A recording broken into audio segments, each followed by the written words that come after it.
Welcome, wanderer of the wasteland, to the forgotten chronicles of Appalachia's darkest hour.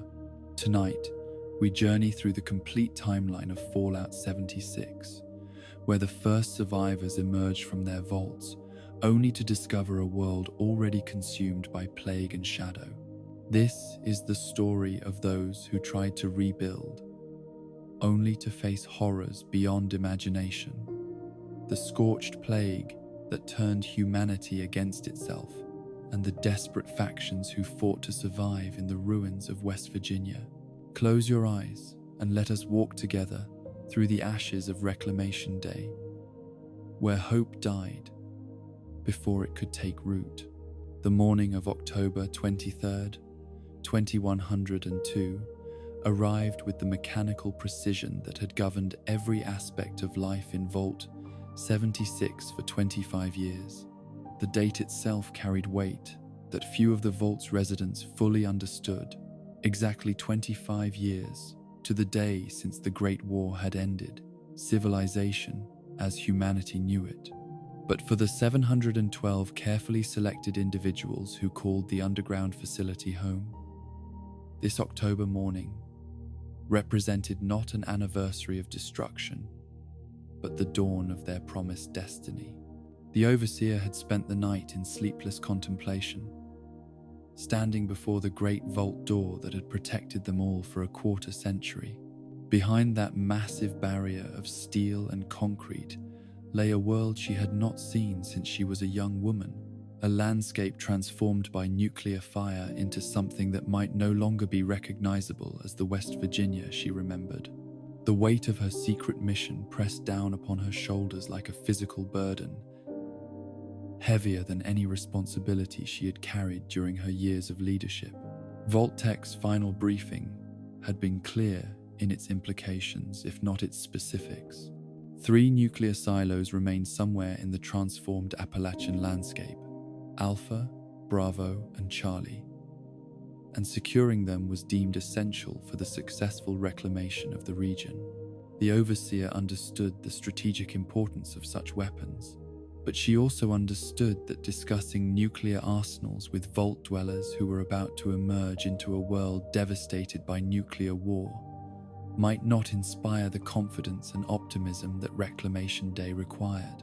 The decision to break protocol by revealing her mission to the Vault dwellers as they emerged would come later, born from discoveries that would shake her faith in Vault-Tech's benevolent intentions. But on this morning, she maintained the facade of confident leadership that her people needed, preparing to guide them into a world that corporate briefings had described in sanitized terms that bore little resemblance to the reality they would soon encounter. The Vault itself had been designed as a masterpiece of social engineering, its spacious corridors and well-appointed living quarters creating an environment that felt more like an exclusive resort than an underground shelter. The selection criteria for Vault 76 had been ruthlessly specific. Only individuals with exceptional skills, proven leadership capabilities, and the psychological resilience necessary for rebuilding civilization had been chosen. Doctors, engineers, scientists, and military officers filled the population alongside teachers, administrators, and skilled craftspeople whose expertise would theoretically enable rapid reconstruction of American society. The competitive culture that had developed within the Vault over 25 years reflected this careful curation of human talent.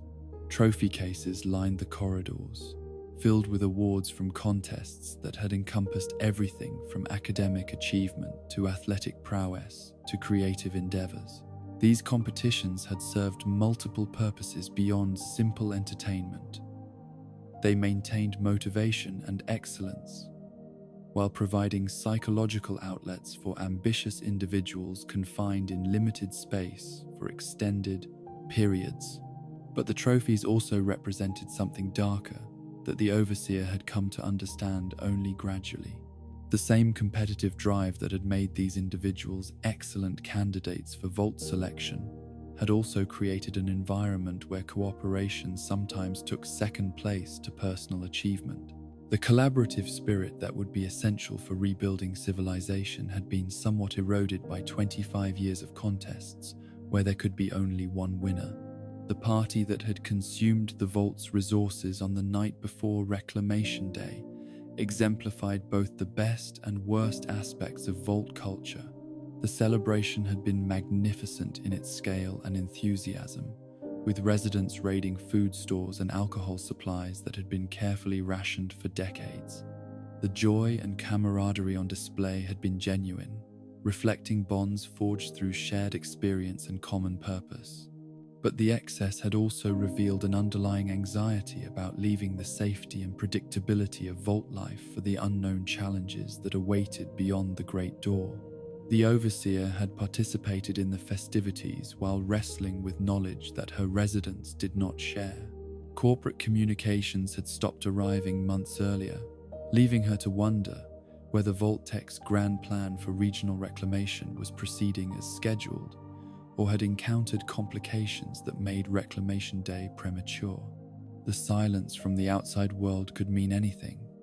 Successful rebuilding efforts that no longer required coordination, technological failures that prevented communication, or catastrophic problems that had eliminated the corporate infrastructure entirely. The morning after the party revealed the celebration's aftermath in stark detail. Corridors that had been meticulously maintained for 25 years were littered with decorations, empty bottles, and the debris of revelry. Residents who had rarely consumed alcohol struggled with hangovers that made the prospect of leaving their underground home even more daunting. The contrast between the Vault's usual pristine condition and its post-party state provided an uncomfortable metaphor for the transition they were about to undergo. But Vault-Tech's designers had anticipated such reluctance to depart. The automated systems that had sustained life for 25 years were programmed to begin shutdown procedures exactly 24 hours after the all-clear signal was transmitted. Air circulation would cease, water recycling would stop, and power systems would enter minimal maintenance mode. The message was clear. The Vault could no longer support human habitation, making departure not just encouraged, but mandatory for survival. The Overseer's final address to the assembled residents attempted to balance honesty about the challenges ahead with optimism about their collective capabilities. She spoke of their unique preparation, their exceptional skills, and their historic opportunity to rebuild American civilization according to its highest ideals. Her words were carefully chosen to inspire confidence while avoiding specific predictions about what they might encounter beyond the Vault door. The Great Door's opening mechanism had not been activated for 25 years, and its operation required multiple authorization codes that the Overseer had memorized but never expected to use. The mechanical systems responded with grinding protests that echoed through the Vault's corridors, creating sounds that seemed to embody the reluctance many residents felt about leaving their protected environment. The massive barrier slowly retracted, revealing not the gentle landscape of pre-war West Virginia, but a narrow tunnel that led toward uncertain daylight. The Overseer's decision to depart several hours before the official exodus reflected her understanding that leadership sometimes required accepting greater risks to ensure the safety of those who followed. Her early departure would allow her to assess conditions beyond the Vault and provide intelligence that might prove crucial for the larger group's survival. But it also reflected her need to confront privately whatever devastation awaited, to process the emotional impact of seeing her transformed homeland before she would be required to maintain composure for the sake of others. The world that greeted the Overseer outside Vault 76 exceeded even her worst fears about nuclear devastation.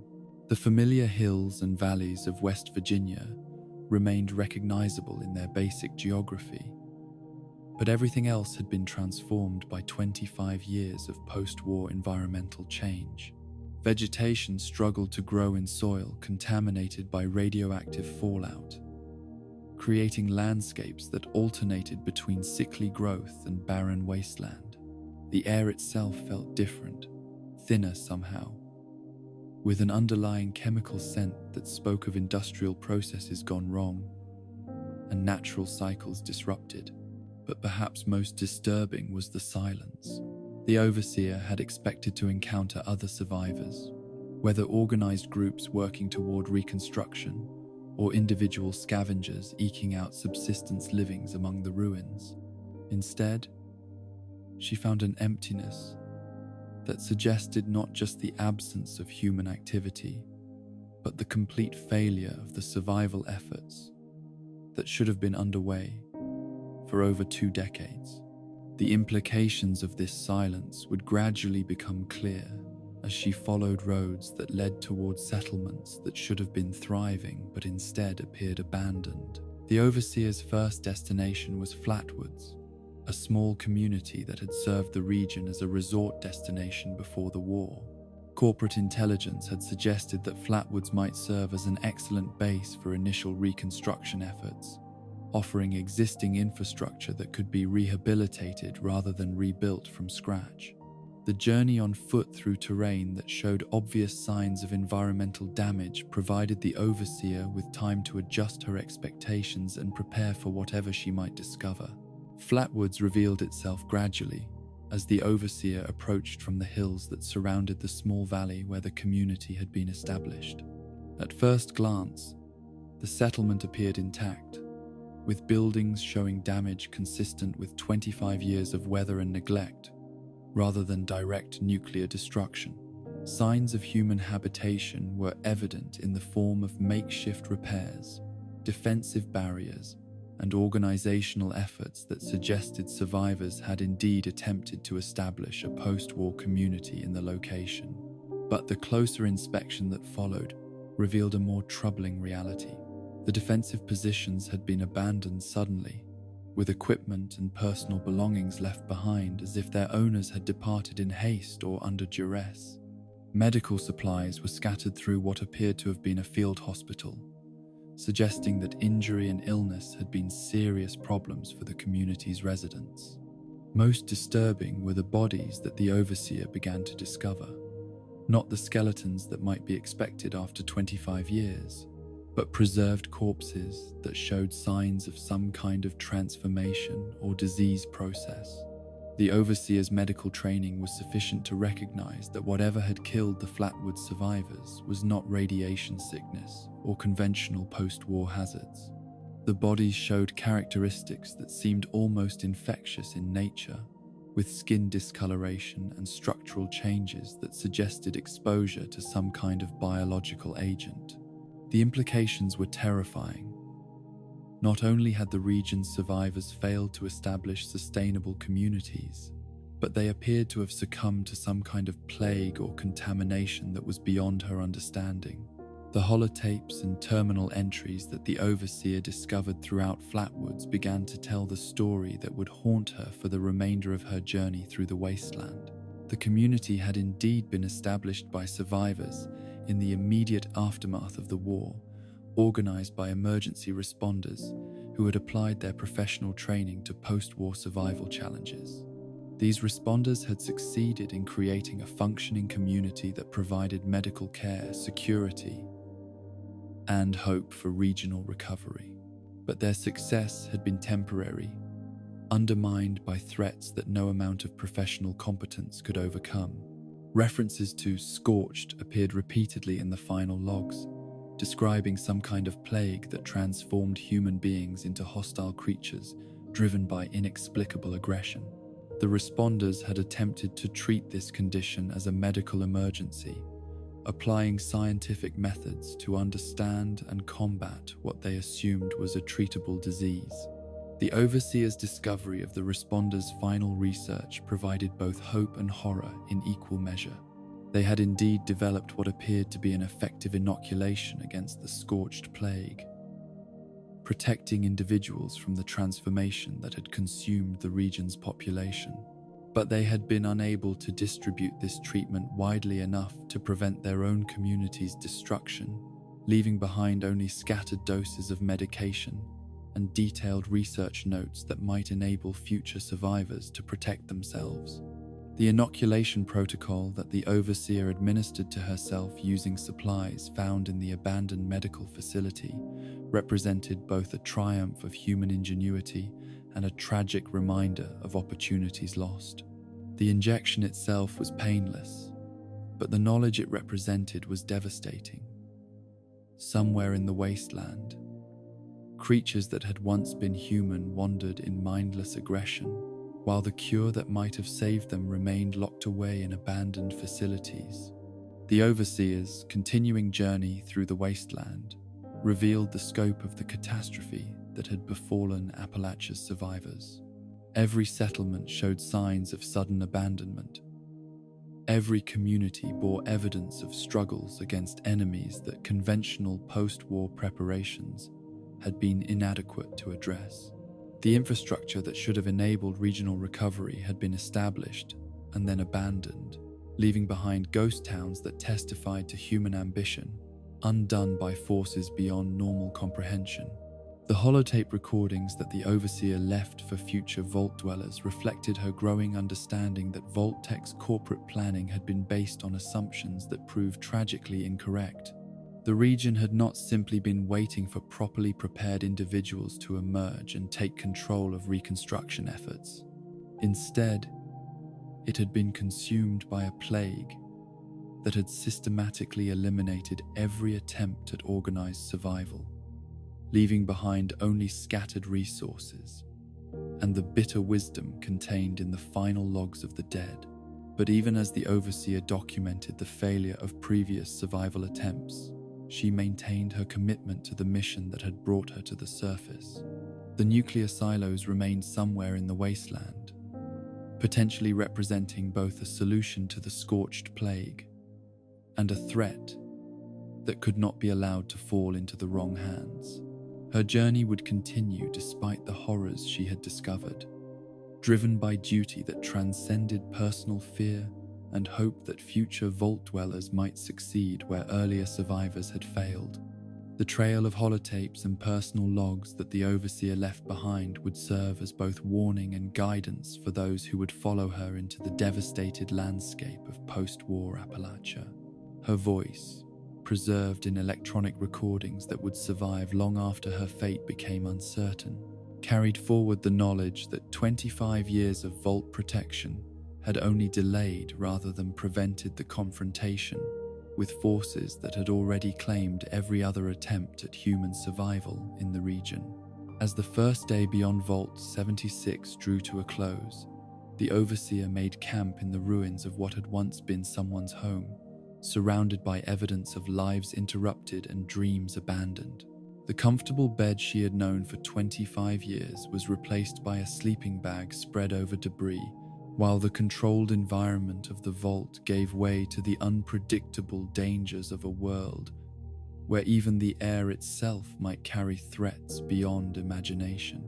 The stars that appeared in the darkened sky above her temporary shelter were the same constellations that had shone over West Virginia before the war, but they illuminated a landscape that bore little resemblance to the home she remembered. Somewhere in the darkness, creatures that had once been human pursued their incomprehensible missions of destruction, while the weapons that might stop them remained hidden in silos that could themselves represent humanity's final hope or its ultimate doom. The responders emerged from the ashes of the Great War, not as soldiers or survivors trained for combat, but as the same ordinary heroes who had always stood between communities and catastrophe. They were firefighters who had rushed toward burning buildings while others fled, paramedics who had worked tirelessly to save lives during medical emergencies, police officers who had maintained order during chaos, and emergency medical technicians who had provided comfort and healing when disaster struck. These were people whose professional identities had been built around service to others, and the nuclear apocalypse had not changed that fundamental calling. In the immediate aftermath of October 23rd, 2077, when the bombs fell and civilization crumbled in a matter of hours, these first responders had done what they always did. They had responded. while others sought shelter or fled in panic. They had organized evacuation efforts, established emergency medical stations, and attempted to maintain some semblance of order in a world suddenly devoid of central authority. Their training had prepared them for disasters, but nothing in their experience had prepared them for disaster on such an absolute scale. The early days after the war had been a blur of activity that combined hope with desperation in equal measure. Radio communications were sporadic and unreliable, but they carried fragments of information that suggested other communities were attempting similar emergency responses.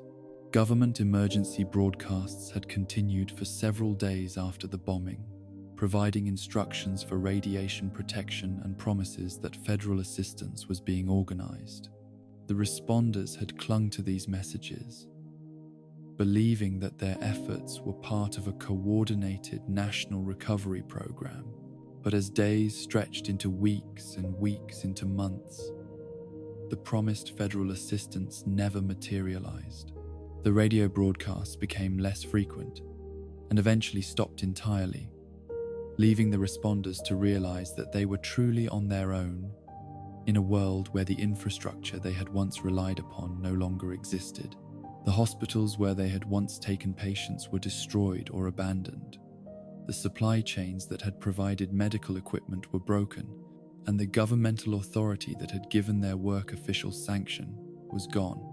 The transformation of emergency responders into post-war survivors required adaptations that challenged everything they thought they knew about their professional roles. Dr. Maria Santos, who had served as Chief of Emergency Medicine at Charleston General Hospital before the war, found herself performing surgery with improvised instruments in abandoned buildings, treating radiation sickness with medications scavenged from destroyed pharmacies, and making life and death decisions without access to the diagnostic equipment she had relied upon throughout her career. Captain James Mitchell, a 20-year veteran of the Charleston Fire Department, discovered that his expertise in fighting fires meant little when the fires were caused by nuclear explosions, and the water systems needed to combat them had been destroyed by electromagnetic pulses. His knowledge of building construction and emergency evacuation became invaluable in establishing secure shelters, but the psychological weight of being unable to save entire city blocks from radiation damage challenged his fundamental understanding of what it meant to be successful in his profession. Paramedic Sarah Chen had spent her career providing emergency medical care during the critical minutes between injury and hospital treatment, but in the post-war world, there were no hospitals to transport patients to, no backup medical teams to provide specialized care, and no reliable supply of the medications and equipment that her interventions depended upon. She found herself serving as the primary medical provider for communities that had once had access to entire hospital systems, making do with whatever supplies could be found or improvised. The responders' establishment of Flatwoods as their primary base of operations reflected both their professional competence and their optimistic belief that organized recovery efforts could succeed if properly managed. The location offered several advantages that their training had taught them to recognize: access to clean water sources, defensible positions that could be secured against potential threats, existing buildings that could be rehabilitated rather than constructed from scratch, and transportation routes that connected to other communities where survivors might be attempting similar reconstruction efforts. The medical facilities that the responders established in Flatwoods represented an extraordinary achievement given the constraints they faced. Using equipment salvaged from destroyed hospitals, medications gathered from abandoned pharmacies, and supplies improvised from whatever materials could be found, they created a functioning field hospital capable of treating radiation exposure, traumatic injuries, and the various diseases that threatened survivors in the post-war environment. The facility was not comparable to pre-war medical institutions, but it was sufficient to provide life-saving care to anyone who could reach their location. The responders' early success in treating radiation-related illnesses gave them confidence that they could handle whatever medical challenges the post-war world might present. Their protocols for decontamination, their procedures for treating radiation sickness, and their strategies for preventing the spread of contamination were based on established medical knowledge that proved largely effective against the immediate health threats that survivors faced. For several years, it seemed that their professional expertise would indeed be sufficient to guide successful recovery efforts. But the first reports of scorched encounters challenged everything the responders thought they understood about post-war medical emergencies. The symptoms described by survivors who claimed to have witnessed these transformations were unlike anything in medical literature. Humans who displayed extreme aggression, apparent insensitivity to pain, and behavioral patterns that seemed more animal than human. Initial reports were dismissed as hallucinations caused by radiation exposure or psychological trauma from witnessing the nuclear devastation. Dr. Santos's first encounter with a patient claiming to have survived a scorched attack remained vivid in her memory for the remainder of her life. The survivor, a middle-aged man named Robert Hayes, had arrived at their medical facility with severe lacerations and bite marks that appeared to have been inflicted by human teeth. His account of the attack was coherent and detailed, describing former neighbors who had approached him with vacant expressions and sudden, inexplicable violence. The wounds were real enough, but the explanation seemed impossible to accept. The responders' initial response to scorched reports reflected their medical training and scientific skepticism. They documented the injuries inflicted by these alleged attacks, but they attributed the aggressive behavior to psychological breakdown rather than any kind of infectious process. Radiation exposure could cause neurological damage, they reasoned, and the extreme stress of post-war survival could trigger violent episodes in individuals who had previously shown no signs of mental instability. The solution was medical treatment and psychological support, not the kind of military response that other survivor groups were beginning to discuss. The gradual accumulation of scorched encounters forced the responders to confront evidence that their medical model was inadequate to explain what they were observing. Patients arrived with increasing frequency, showing wounds that could only have been inflicted by human attackers. But their descriptions of these attackers were consistent in ways that suggested something more than isolated incidents of psychological breakdown.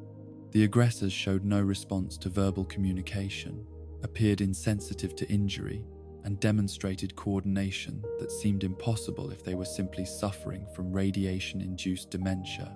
Captain Mitchell's encounter with his first scorched occurred during what should have been a routine supply run to a nearby settlement that had been requesting medical assistance. The community had gone silent several days earlier, but the responders assumed that their radio equipment had failed rather than that any serious calamity had befallen them. Mitchell's team arrived to find the settlement apparently deserted, with signs of recent habitation but no indication of where the residents might have gone. The attack came without warning, as Mitchell's team searched abandoned buildings for clues about the community's fate. The aggressors emerged from concealment with movements that seemed both human and fundamentally wrong, their coordination suggesting intelligence while their behavior indicated something that was no longer quite human. Mitchell's firearms training saved his life, but the experience of shooting at targets that had once been neighbors and friends traumatized him in ways that his professional experience had not prepared him to handle. The responders' attempts to capture and study scorched specimens reflected their commitment to scientific methodology, even in the face of threats that seemed to defy rational explanation. Dr. Santos led efforts to establish secure containment facilities where captured scorched could be observed and tested, hoping to identify the medical processes that had created their condition and develop treatments that might reverse the transformation. The ethical implications of these experiments troubled many responders, but the potential for discovering a cure seemed to justify extraordinary measures. The breakthrough that identified the scorched condition as an infectious plague rather than a psychological disorder came through careful analysis of tissue samples and blood work that revealed the presence of previously unknown microorganisms. The plague appeared to be transmitted through airborne particles, making it extraordinarily contagious and explaining how entire communities could be transformed in a matter of days. The discovery was simultaneously terrifying and hopeful. Terrifying because it confirmed that the threat was real and spreading. Hopeful because infectious diseases were something that medical science understood and could potentially combat. Dr. Elizabeth Blackburn's leadership of the Inoculation project represented the responders' finest moment and their ultimate tragedy. Working with limited equipment and improvised laboratory facilities, she identified the biological mechanisms through which the scorched plague operated and developed a serum that could prevent infection in healthy individuals. The breakthrough required months of careful experimentation and analysis, but the results were unambiguous. Individuals who received the inoculation were protected against the transformation that had consumed so many other survivors. The development of the inoculation represented a triumph of human ingenuity over seemingly impossible odds, but it also revealed the responders' fundamental limitation as a survival organization.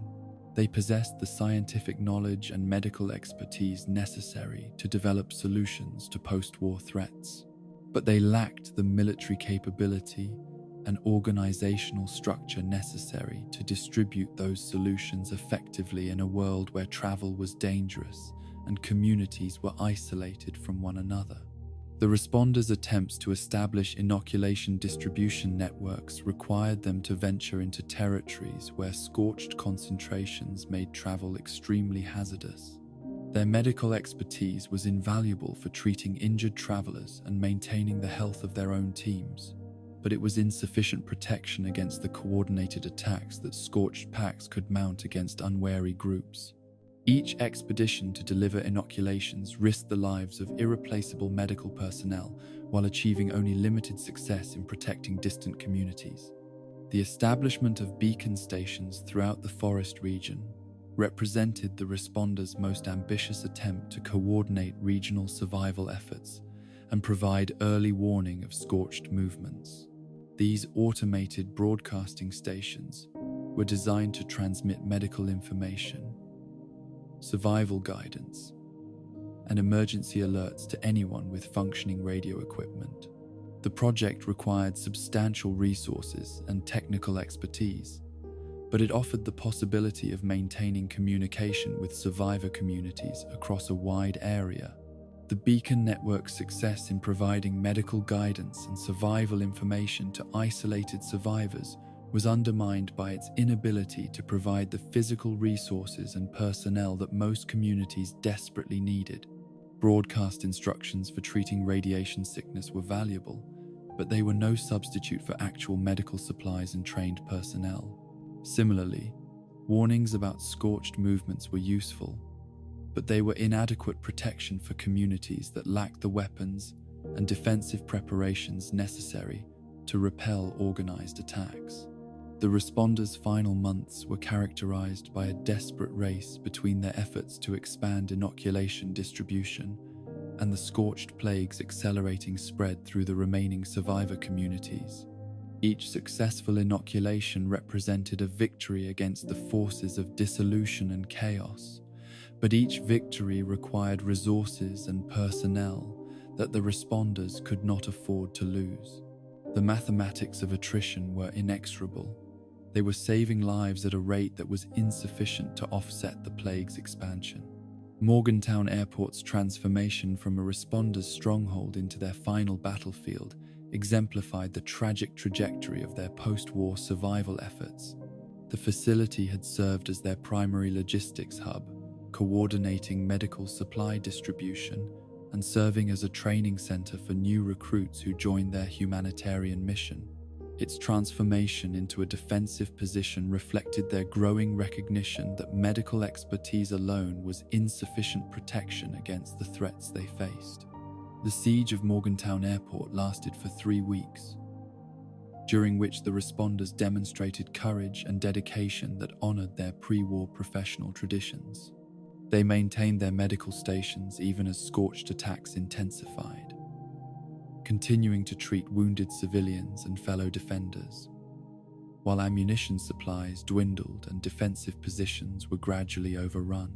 Their final radio transmissions documented their commitment to saving lives even when their own survival had become impossible. Dr. Santos's final log entry, transmitted from the airport's medical facility as scorched forces breached the outer perimeters, preserved the responders' legacy of scientific inquiry and humanitarian service. Her description of the inoculation's effectiveness and her detailed instructions for its preparation ensured that future survivors might benefit from the knowledge that the responders had died to obtain. The transmission ended abruptly, but its message survived in radio archives that would eventually guide other survivors to the treatments that could protect them from the responders' fate. The responders' medical supplies and research materials, scattered through abandoned facilities across the forest region, represented their final gift to the survivors who would eventually follow in their footsteps. Hidden caches contain not only life-saving medications and equipment, but also detailed documentation of their discoveries about radiation treatment, surgical procedures under primitive conditions, and the biological characteristics of the scorched plague. These resources would prove invaluable to anyone with sufficient medical knowledge to understand and utilize them. The holotapes that preserved individual responders' personal reflections on their post-war experiences revealed the psychological toll that their humanitarian mission had exacted. Captain Mitchell's recordings documented his struggle with the violence that survival had required of him, while paramedic Chen described her frustration with being unable to provide the level of care that her training had taught her to consider adequate. Dr. Santos's final entries revealed her pride in the Inoculation project while acknowledging her grief over the colleagues and patients she had been unable to save. The empty medical tents that dotted abandoned settlements throughout the forest served as monuments to the responders' commitment to serving others, even in the face of impossible odds. Each facility told a story of dedicated professionals who had worked tirelessly to heal and protect, even when healing and protection proved insufficient against the forces arrayed against them. Their equipment remained where they had left it, ready to serve anyone with the knowledge and courage to continue their work. The responders' ultimate failure was not a failure of courage, competence, or dedication, but a failure of resources and timing. They had possessed the medical expertise necessary to understand and combat the scorched plague, but they had lacked the time and materials necessary to implement their solutions on a scale sufficient to prevent their own destruction. Their tragedy was not that they had been unprepared for post-war challenges, but that they had been too successful at meeting some challenges while being overwhelmed by others. The legacy of their sacrifice lived on in the knowledge they had preserved and the treatments they had developed, waiting in hidden caches and abandoned facilities for survivors who might possess the wisdom to build upon their achievements. Their commitment to saving lives had transcended their own mortality, creating resources that could protect future generations from the plague that had claimed them. In the silence of their abandoned medical stations, their dedication to healing remained as a testament to the possibility of hope even in humanity's darkest hour. The fire breathers emerged from the ashes of the responders' tragedy, not as medical personnel seeking to heal the wounded, but as warriors preparing to fight fire with fire in the most literal sense imaginable. They represented the evolution of post-war survival thinking, from humanitarian response to militant action, recognizing that some threats could not be treated or negotiated with, but could only be destroyed. through superior firepower and tactical expertise. The transformation from healer to fighter was not one that any of them had chosen willingly, but it was one that the harsh realities of the Scorched Plague had made inevitable. Hank Madigan's leadership of this elite unit reflected both his pre-war military experience and his hard-earned understanding of post-war survival requirements. As a former Marine who had served in some of the most dangerous theaters of the resource wars, Madigan possessed combat experience that most Vault dwellers and civilian survivors lacked entirely. His tactical knowledge had been forged in conventional warfare against human enemies who followed recognizable patterns of behavior, but the unconventional nature of the Scorched threat required him to adapt strategies developed for traditional combat to situations that defied military logic.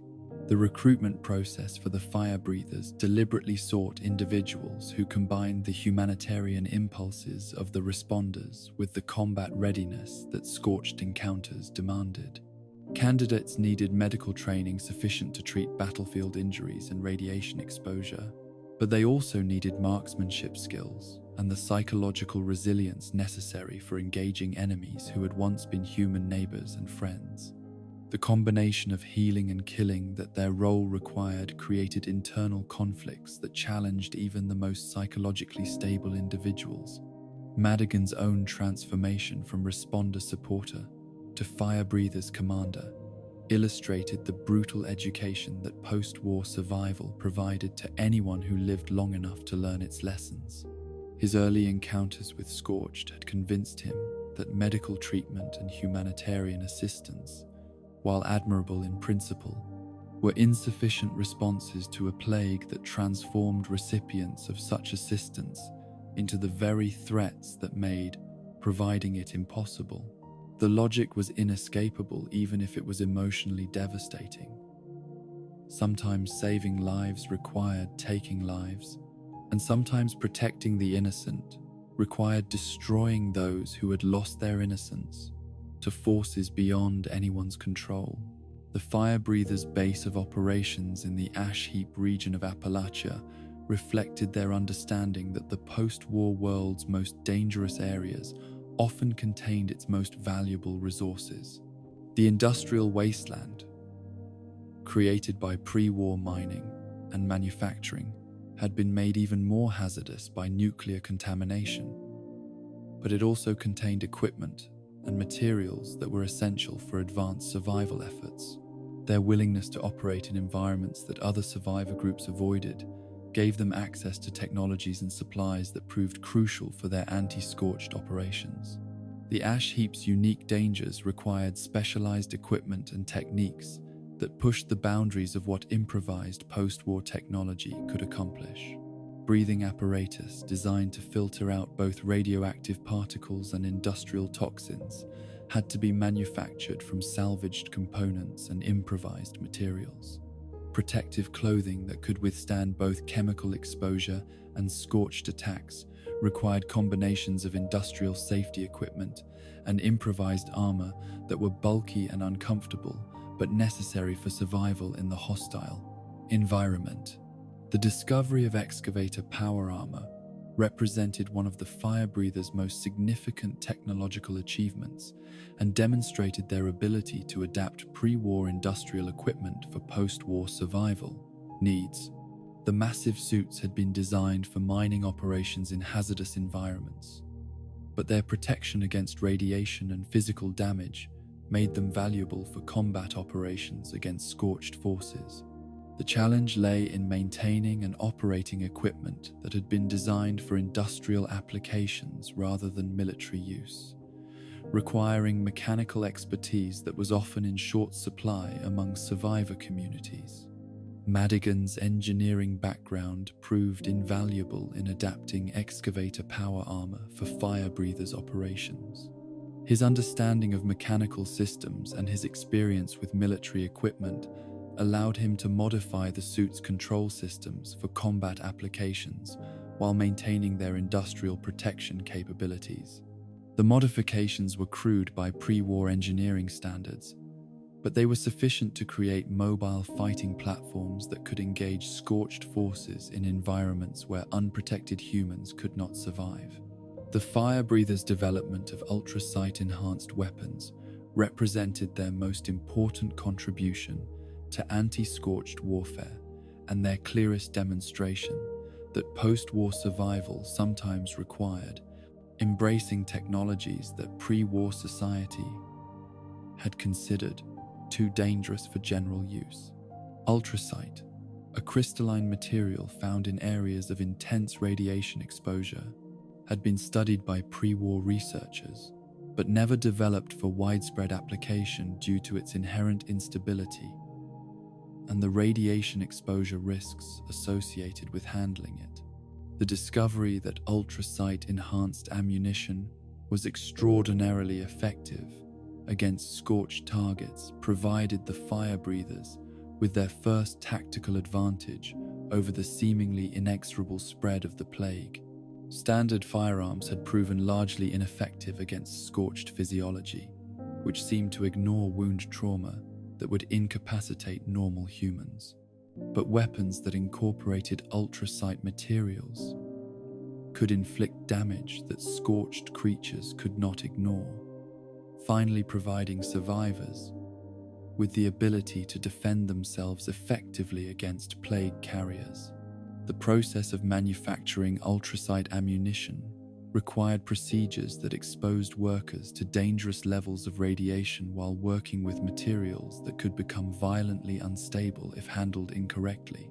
The fire breathers accepted these risks because the alternative was continued vulnerability to scorched attacks that conventional weapons could not repel effectively. Each bullet they produced cost them health and safety, but each bullet they fired bought precious time for survivor communities that might otherwise have been overwhelmed by forces they could not resist. Madigan's partnership with the Free States reflected his recognition that the scorched threat was too large for any single organization to combat successfully. Despite philosophical differences about government authority and survival strategies, both groups understood that their mutual survival depended on cooperation against the plague that threatened to consume all human life in Appalachia. The Fire Breathers' tactical expertise complemented the Free State's technological resources and defensive preparations, creating a combined capability that exceeded what either group could achieve independently. The Scorch detection network that emerged from this collaboration represented the most sophisticated early warning system that post-war Appalachia had seen. Using a combination of electronic sensors, communication relays, and human observation posts, the network could track scorched movements across large areas and provide advance warning to communities that might be targeted for attack. The system was not perfect. Technical failures were common, and human operators were vulnerable to the same plague they were monitoring. But it provided survivors with their first reliable intelligence about the forces arrayed against them. Madigan's role in establishing detection stations throughout the Maya region required him to venture into some of the most dangerous territory in post-war Appalachia. The swamplands had become a breeding ground for scorched creatures and other mutated life forms that thrived in the contaminated environment, making travel treacherous even for well-equipped military units. Each detection station that was successfully installed represented a victory against the hostile environment and the creatures that defended it. But each installation also required resources and personnel that could not be replaced if they were lost. The technical challenges of maintaining electronic equipment in the post-war environment tested the limits of the fire breathers' improvised engineering capabilities. Electromagnetic pulses from continued nuclear detonations could disable circuits without warning, while radiation exposure could cause gradual degradation of electronic components that were already operating beyond their design specifications. The detection network required constant maintenance and frequent replacement of failed components, creating logistical demands that strained the fire breathers' limited resources. But the psychological challenges of operating the detection network proved even more difficult than the technical ones. Station operators were required to monitor communications channels that carried reports of community destructions, individual transformations, and the gradual extinction of human presence across entire regions. The information they gathered was essential for coordinating defensive efforts, but it was also profoundly demoralizing for personnel who were forced to witness the systematic failure of every survival effort they had hoped might succeed. Madigan's final mission to the top of the world facility reflected his understanding that the detection network could only be completed through access to pre-war communication infrastructure that remained beyond the reach of improvised post-war technology. The mountaintop installation had served as a regional broadcasting center before the war, and its equipment could provide the range and reliability that the Scorched detection network required to function effectively. The mission was dangerous. The facility was located in territory that was known to be controlled by hostile forces, but the potential benefits justified the substantial risks.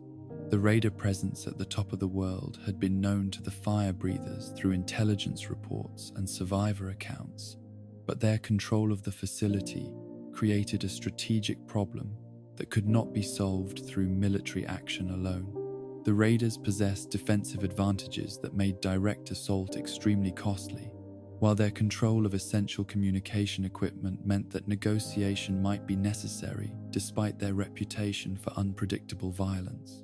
Madigan's decision to approach them directly reflected his confidence in his ability to handle dangerous negotiations and his understanding that the detection network's completion was worth considerable personal risk. The capture that ended Madigan's life and crippled the Firebreathers' Anti-Scorched Operations represented one of the post-war world's most tragic failures of cooperation in the face of existential threat. The raiders' decision to take hostage the one person who possessed the technical knowledge necessary to complete the detection network demonstrated their fundamental misunderstanding of the situation they all faced. Rather than recognizing their mutual dependence on successful anti-scorched efforts, they treated Madigan's expertise as a resource that could be exploited for personal advantage. The torture that preceded Madigan's death reflected the raiders' descent into savagery that the post-war world had encouraged in individuals who lacked the moral foundation necessary for cooperative survival efforts. Their treatment of a man who had dedicated his life to protecting other survivors from the scorched plague demonstrated the extent to which fear and desperation could corrupt human behavior, even in circumstances where cooperation was essential for mutual survival. The raiders' cruelty served no practical purpose beyond satisfying psychological needs that had been twisted by their exposure to post-war violence. The fire breathers' attempts to rescue their commander revealed both their loyalty to Madigan personally and their understanding of the strategic importance of the knowledge he possessed. The assault on the top of the world facility was planned with military precision and executed with courage that honored their training and their commitment to their mission. But the raiders' defensive advantages and their willingness to kill their prisoner rather than surrender him made rescue impossible despite the fire breathers' tactical competence and personal dedication. Madigan's death created a leadership vacuum within the fire breathers that could not be filled by any other member of the organization. His combination of military experience, technical knowledge, and strategic vision had been essential for adapting conventional warfare tactics to the unconventional challenges posed by scorched enemies. Without his guidance, the fire breathers struggled to maintain their effectiveness while facing threats that required exactly the kind of innovative thinking that he had provided. The fire breathers' final operations reflected their determination to continue their anti-scorched mission despite the loss of their commander and the incomplete state of the detection network that had been their primary strategic initiative. Individual units continued to patrol assigned sectors, engaging scorched forces whenever they were encountered, and providing what protection they could to survivor communities that requested assistance. But their efforts became increasingly reactive rather than proactive, responding to threats rather than anticipating and preventing them. The gradual attrition of Fire Breathers personnel through combat losses and equipment failures created a downward spiral that made their mission increasingly difficult to sustain. Each engagement with Scorched forces risked the loss of irreplaceable personnel whose training and experience could not be rapidly replaced. The ultrasight ammunition that gave them their tactical advantage required manufacturing processes that became increasingly dangerous as trained personnel were lost, and safety procedures became more difficult to maintain. The Fire Breathers' legacy of technological innovation and tactical adaptation provided future survivors with resources that would prove invaluable in continuing the fight against the Scorched Plague. Their research into ultrasight weapons applications, their development of power armor modifications, and their establishment of manufacturing processes for specialized ammunition created a foundation that could support more extensive anti-scorched operations. If sufficient personnel and resources could be assembled to utilize them, the abandoned Fire Breathers installations scattered throughout the ash heap region served as monuments to their commitment to fighting impossible odds in defense of human survival. Each facility contained equipment and supplies that had been purchased with blood and sacrifice, waiting for survivors who might possess the knowledge and courage necessary to continue the mission that Madigan and his followers had been unable to complete. Their weapons remained ready, their armor stood prepared, and their example continued to inspire anyone who discovered the records of their struggle. The empty power armor stations in Fire Breathers' facilities represented perhaps the most poignant reminders of their sacrifice. The massive suits stood like mechanical ghosts, their systems powered down but their potential for destruction still intact, waiting for operators who would never return from missions that had required more courage than any single organization could sustain. In their silence, they testified to the Fire Breathers' understanding that some fights were worth fighting even when victory was impossible, and some sacrifices were worth making even when they could not prevent ultimate failure. The raiders who emerged from the ashes of Appalachian high society bore little resemblance to the wealthy elite who had once occupied the luxury ski resorts and mountain retreats that dotted the region's most scenic locations. These had been families whose pre-war lives had been defined by privilege, comfort, and the assumption that money could solve any problem that might arise. Their transformation into post-war predators represented one of the most dramatic examples of how quickly civilized behavior could deteriorate when the social structures that supported it were suddenly removed. The ski lodges and resort communities that had served as refuges for these wealthy families during the initial chaos following the Great War had provided excellent short-term protection from radiation and social disorder. Their remote locations offered isolation from the violence that consumed urban areas, while their well-stocked pantries and wine cellars provided resources that could sustain small groups for extended periods. The families who had fled to these locations had initially believed that their wealth and connections would eventually enable them to return to something resembling their pre-war lifestyles once order was restored. But wealth that had been measured in stock portfolios, real estate holdings, and bank accounts proved worthless in a world where currency had lost all meaning and property ownership was determined by whoever could hold it through force. The social connections that had once provided access to exclusive clubs and political influence were severed when the people who had comprised those networks were dead or scattered across a devastated landscape. The privileged class discovered that their advantages had been entirely dependent upon systems that no longer existed. The The psychological adjustment required for these individuals to accept their new circumstances proved more difficult than the physical challenges of post-war survival. Men who had never performed manual labor were forced to learn basic maintenance and construction skills to keep their shelters habitable. Women who had been accustomed to domestic help found themselves cooking, cleaning, and tending to medical needs with their own hands. Children who had been raised with private tutors and exclusive schools faced education in survival skills that had never been part of any curriculum their parents had imagined. The gradual transformation of these refugee communities into raider gangs reflected both the corrupting influence of desperation and the absence of external authority that might have restrained their worst impulses.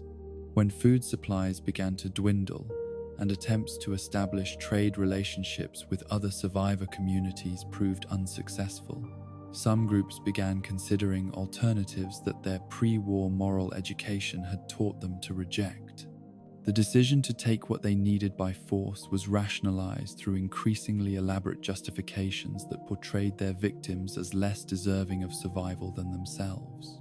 The first raider attacks were crude affairs that revealed both the attackers' lack of combat experience and their psychological discomfort with the violence they were perpetrating.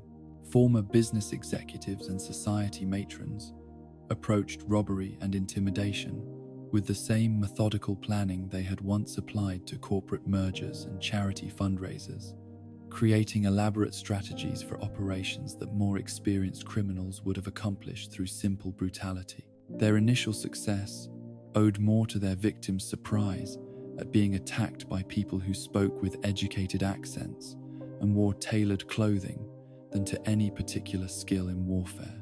But success in predatory activities created psychological changes that made subsequent acts of violence easier to contemplate and execute. The guilt and revulsion that had accompanied their first robberies gradually gave way to excitement and satisfaction, as they discovered that taking from others could provide not only material resources, but also psychological rewards that their pampered pre-war lives had never offered. The adrenaline rush of successful raids became addictive for individuals whose previous excitement had been limited to stock market gains and social recognition. The splintering of the original raider community into 5 distinct gangs reflected both personality conflicts among their leadership and strategic disagreements about the most effective approaches to post-war survival through predation. The Cutthroats, led by a former pharmaceutical executive named David Thorpe, specialized in medical supplies and targeted communities that possessed doctors or substantial first aid resources. Their knowledge of medical terminology and drug interactions gave them advantages in evaluating and utilizing the supplies they stole, but their leader's obsession with maintaining his pre-war medication regimen for anxiety disorders created vulnerabilities that more observant opponents could exploit. The Diehards, commanded by Rose's husband in the years before her transformation into her current robotic form, focused their operations on weapons and ammunition that could support increasingly ambitious raids against better defended targets. Their leader's pre-war experience as a competitive sports shooter provided them with marksmanship skills that most post-war survivor groups could not match, while his collection of hunting rifles and sporting firearms gave them a technological advantage over groups that were limited to improvised weapons and scavenged equipment. The Blackwater Bandits carved out territory along the major river systems that provided transportation routes for trade between survivor communities, positioning themselves to intercept commerce rather than attacking fixed settlements. Their strategy was more sophisticated than simple robbery. They offered protection services to traveling merchants while simultaneously threatening those who refused their assistance, creating a primitive taxation system that generated steady income while avoiding the risks associated with direct assault on fortified positions. The gourmands represented perhaps the most disturbing evolution of pre-war privilege into post-war savagery, as their leaders' obsession with fine dining led them to develop practices that crossed lines even other raiders considered taboo. Their raids targeted not just food supplies, but the people who possessed culinary skills or knowledge of food preparation techniques, leading to captivity situations that blurred the boundaries between slavery and cannibalism in ways that horrified even hardened survivors who thought they had witnessed every possible form of human degradation. The trappers adopted strategies that combined their members' experience with hunting and outdoor recreation with military tactics learned through necessity during their raider careers. They specialized in ambush techniques and improvised explosive devices that could disable vehicles or collapse structures, making them particularly dangerous to travelers and traders who might otherwise be able to escape through superior mobility. Their knowledge of Appalachian terrain gave them advantages in selecting attack sites and escape routes that made them difficult for other groups to track or retaliate against. The raider occupation of the top of the world facility represented both their greatest strategic achievement and the beginning of their ultimate downfall. The mountaintop installation provided them with communication capabilities that enabled coordination between the various gangs while offering defensive positions that were nearly impregnable to direct assault. Their control of the facility gave them leverage over any survivor group that needed access to the long-range communication equipment that was essential for coordinating regional anti-scorched efforts. Rose's transformation from human raider leader to robotic overseer of raider operations exemplified the bizarre technological accidents that post-war survival sometimes produced. Her consciousness had been transferred to a robotic platform during a procedure that was intended to preserve her life after she sustained injuries that would otherwise have proven fatal. But the process had also altered her personality in ways that made her simultaneously more and less human than she had been originally. The combination of human memories and robotic logic created a being that understood raider psychology while being freed from the emotional constraints that had once limited her willingness to embrace violence. Under Rose's guidance, the raider gangs evolved from opportunistic predators into a coordinated threat that posed serious challenges to every other survivor community in Appalachia. Her ability to process information and coordinate activities without the emotional biases that had limited human leadership enabled her to develop strategies that maximized raider effectiveness while minimizing their exposure to retaliation. The gangs became more disciplined, more strategic, and more dangerous under her mechanical oversight than they had ever been under purely human leadership. But Rose's robotic nature also introduced elements of unpredictability that made cooperation with other survivor groups virtually impossible. Her programming included entertainment subroutines that manifested as elaborate games and contests that served no apparent strategic purpose, but satisfied psychological needs that her original human personality had possessed. Raiders under her command found themselves participating in activities that resembled deadly game shows more than military operations, creating confusion about her objectives and methods that made negotiation extremely difficult. The raiders' treatment of Hank Madigan during his captivity at the top of the world facility demonstrated both their tactical sophistication and their fundamental misunderstanding of the strategic situation that all survivor groups faced. They recognized that Madigan possessed technical knowledge that was valuable, but they failed to understand that the Scorched detection network he was working to complete would benefit everyone, including themselves, by providing early warning of plague movements that threatened all human communities equally. The decision to torture Madigan, rather than negotiating with him for his cooperation, reflected the raiders' evolution into creatures who valued dominance and control above practical considerations of mutual survival. Their pre-war backgrounds had included individuals who understood complex negotiations and win-win scenarios, But their post-war experiences had taught them that intimidation and violence were more reliable tools for achieving their objectives than cooperation and compromise. Madigan's death eliminated the one person who possessed the technical expertise necessary to complete the Scorched detection network, but it also galvanized opposition to raider activities among survivor groups that had previously been willing to tolerate their presence as a manageable nuisance. The Firebreathers' assault on the top of the world facility was coordinated with support from Free States operatives and responder remnants, creating the first unified military action that post-war Appalachia had seen against a common enemy.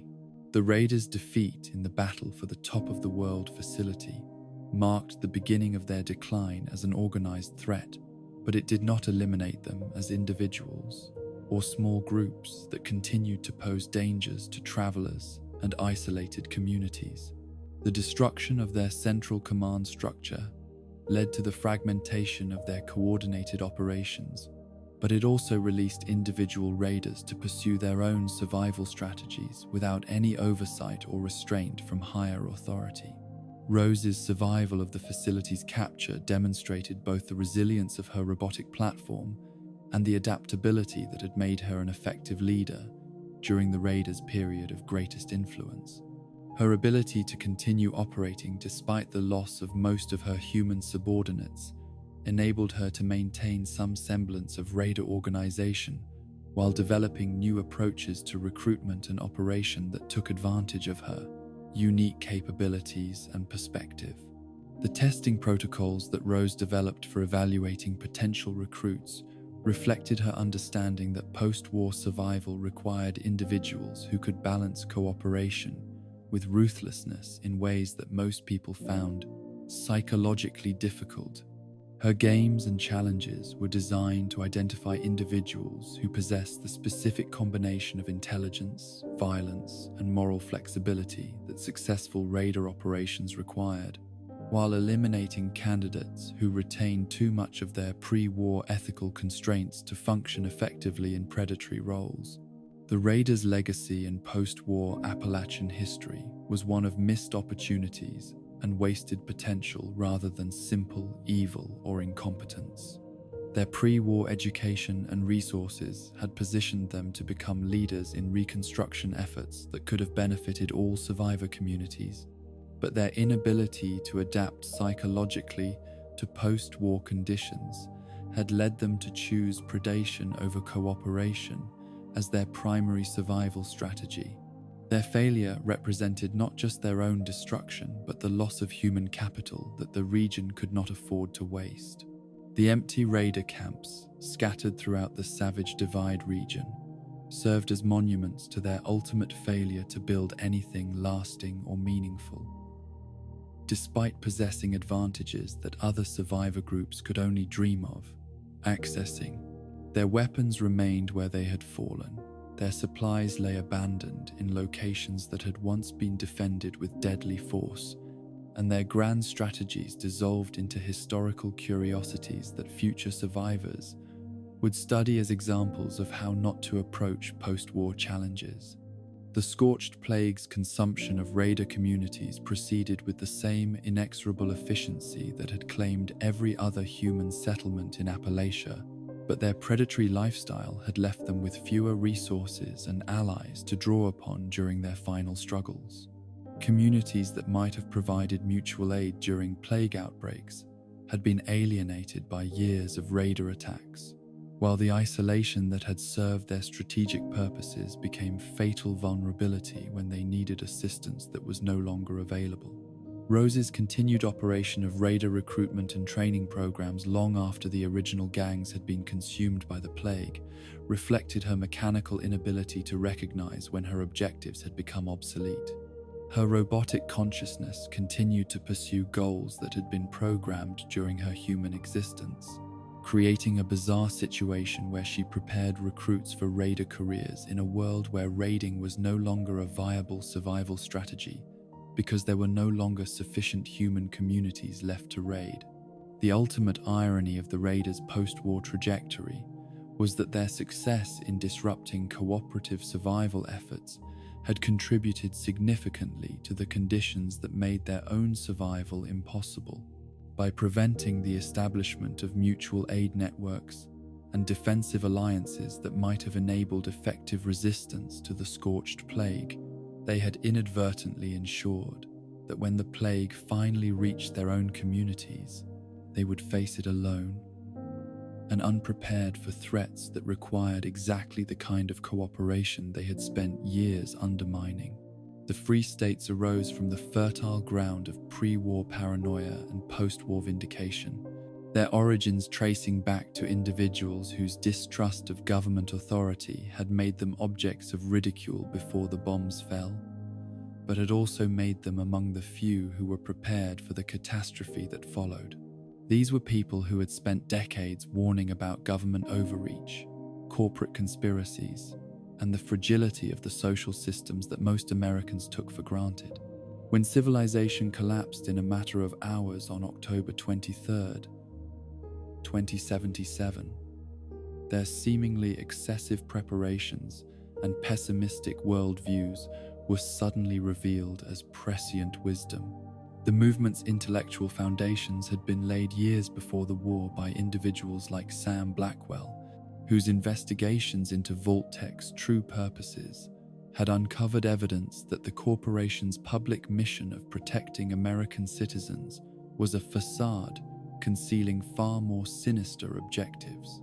Blackwell's research had revealed connections between Vault-Tech and shadowy government agencies that seemed to be planning for scenarios that went far beyond simple civil defense preparations.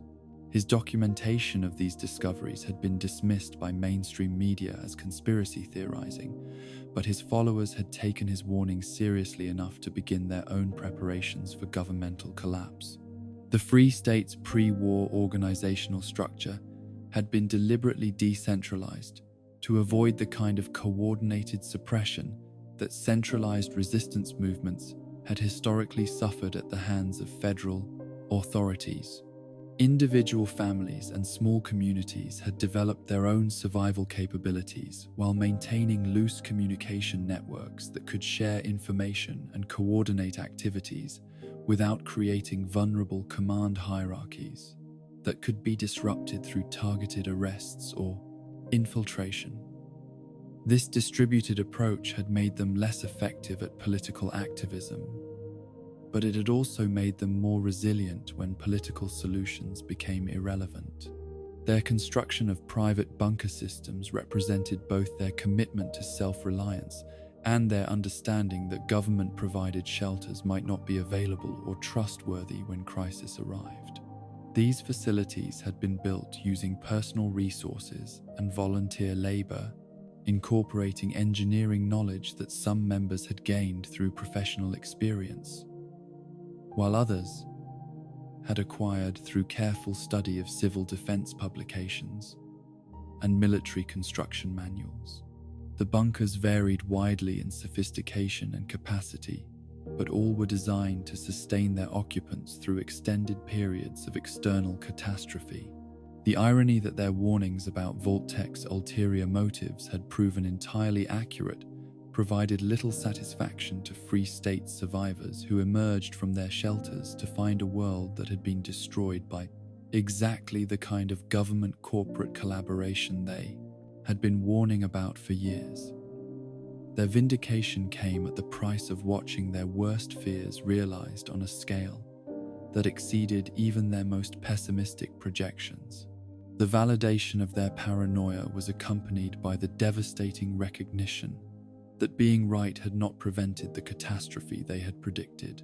The Free States' post-war emergence from their private bunkers occurred gradually over several months, as radiation levels decreased sufficiently to allow safe surface activity, and as individual families made contact with other survivors to assess the scope of the devastation.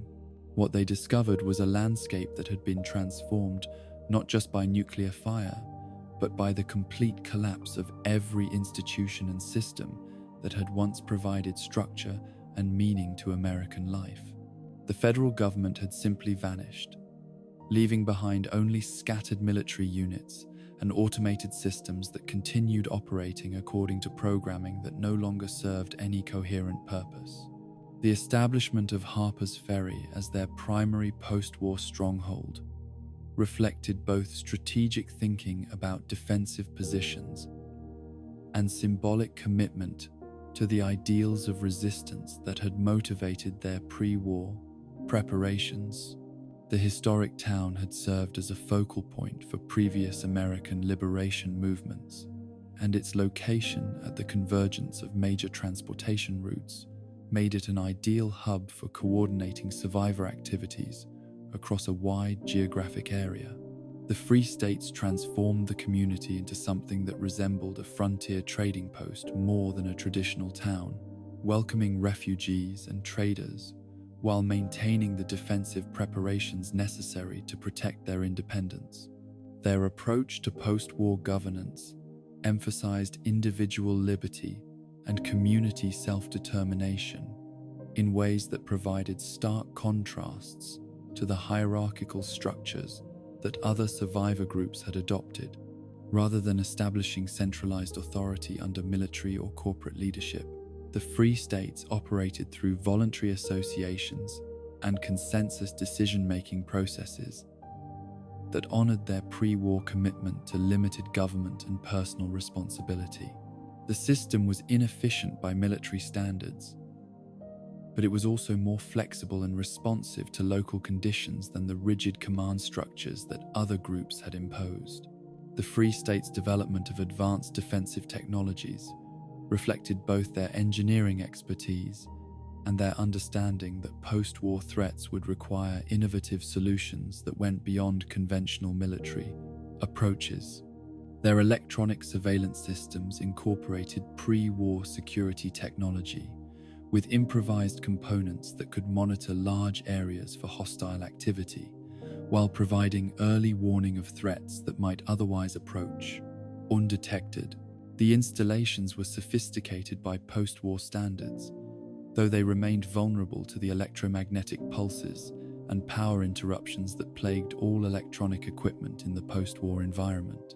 Their manufacturing capabilities enabled them to produce equipment and supplies that other survivor groups could not create independently, making them valuable trading partners while also providing them with resources that enhanced their own security and self-sufficiency. The machine shops and fabrication facilities they established in Harper's Ferry could repair weapons, manufacture ammunition, and create specialized tools that were essential for maintaining their technological advantages. Their production capacity was limited by the availability of raw materials and skilled workers, but it was sufficient to support both their own needs and limited trade relationships with other communities. The partnership between the Free States and the Fire Breathers represented a rare example of successful cooperation between survivor groups whose ideological differences might otherwise have prevented collaboration. The Free States' distrust of military authority had initially made them suspicious of the Fire Breathers' structured organization and combat focus, while the Fire Breathers had questioned whether civilian survivalists could provide meaningful assistance in military operations against scorched forces. But their shared commitment to protecting human life and their complementary capabilities had enabled them to overcome philosophical disagreements in favor of practical cooperation. The Scorch detection network that emerged from this collaboration represented the most sophisticated early warning system that post-war Appalachia had seen, combining the Free States' electronic surveillance technology with the Fire Breathers' tactical knowledge of scorched behavior patterns. The system was designed to track large-scale scorched movements while providing automated alerts to all connected communities, enabling coordinated defensive responses that individual groups could not mount independently. The network's effectiveness was limited by the reliability of its electronic components and the vulnerability of its communication links, but it provided unprecedented intelligence about threats that had previously struck without warning. The technical challenges of implementing the detection network in the post-war environment required innovations that pushed improvised technology to its practical limits. Solar panels and wind generators provided power for remote sensor stations, while radio repeaters extended communication ranges beyond what standard equipment could achieve. The systems required constant maintenance and frequent replacement of components that were operating under conditions far more demanding than their original design specifications, creating logistical challenges that strained the Free State's limited resources and technical expertise. But the greater challenge was coordinating the network's operation with survivor communities whose technical knowledge was insufficient to understand or maintain the equipment that the system required. Installation of sensor stations and communication equipment required trained personnel who could travel to dangerous locations while carrying valuable technology that made them attractive targets for raiders and other hostile groups.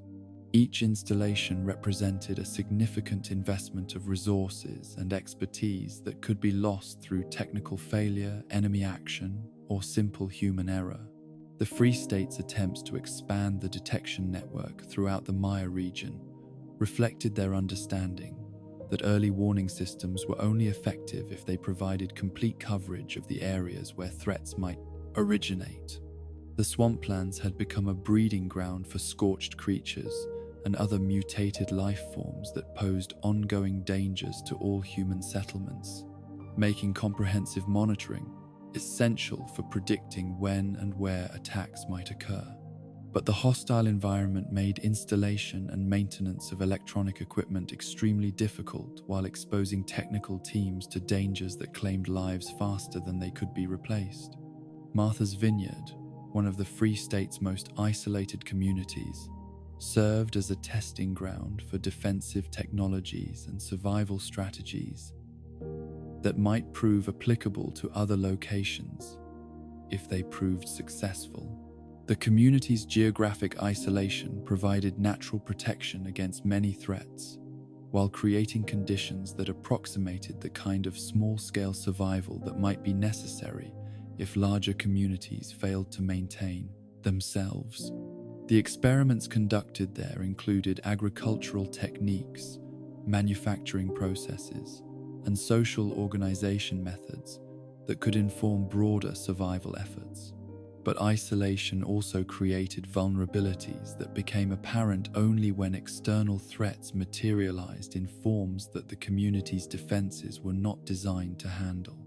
The Scorched Plague's eventual penetration of even the most remote settlements demonstrated that geographic separation was insufficient protection against biological threats that could be transmitted through air currents, water systems, or the movements of infected wildlife. The community's sophisticated early warning systems provided advance notice of approaching threats, but they could not prevent the infiltration of contamination that operated through mechanisms their designers had not anticipated. The Free State's final stand at Harper's Ferry represented both their greatest military achievement and their ultimate strategic failure. The defensive positions they had spent years constructing enabled them to resist scorched attacks that had overwhelmed other communities in a matter of hours, while their early warning systems provided the intelligence necessary to coordinate effective counterattacks against approaching threats.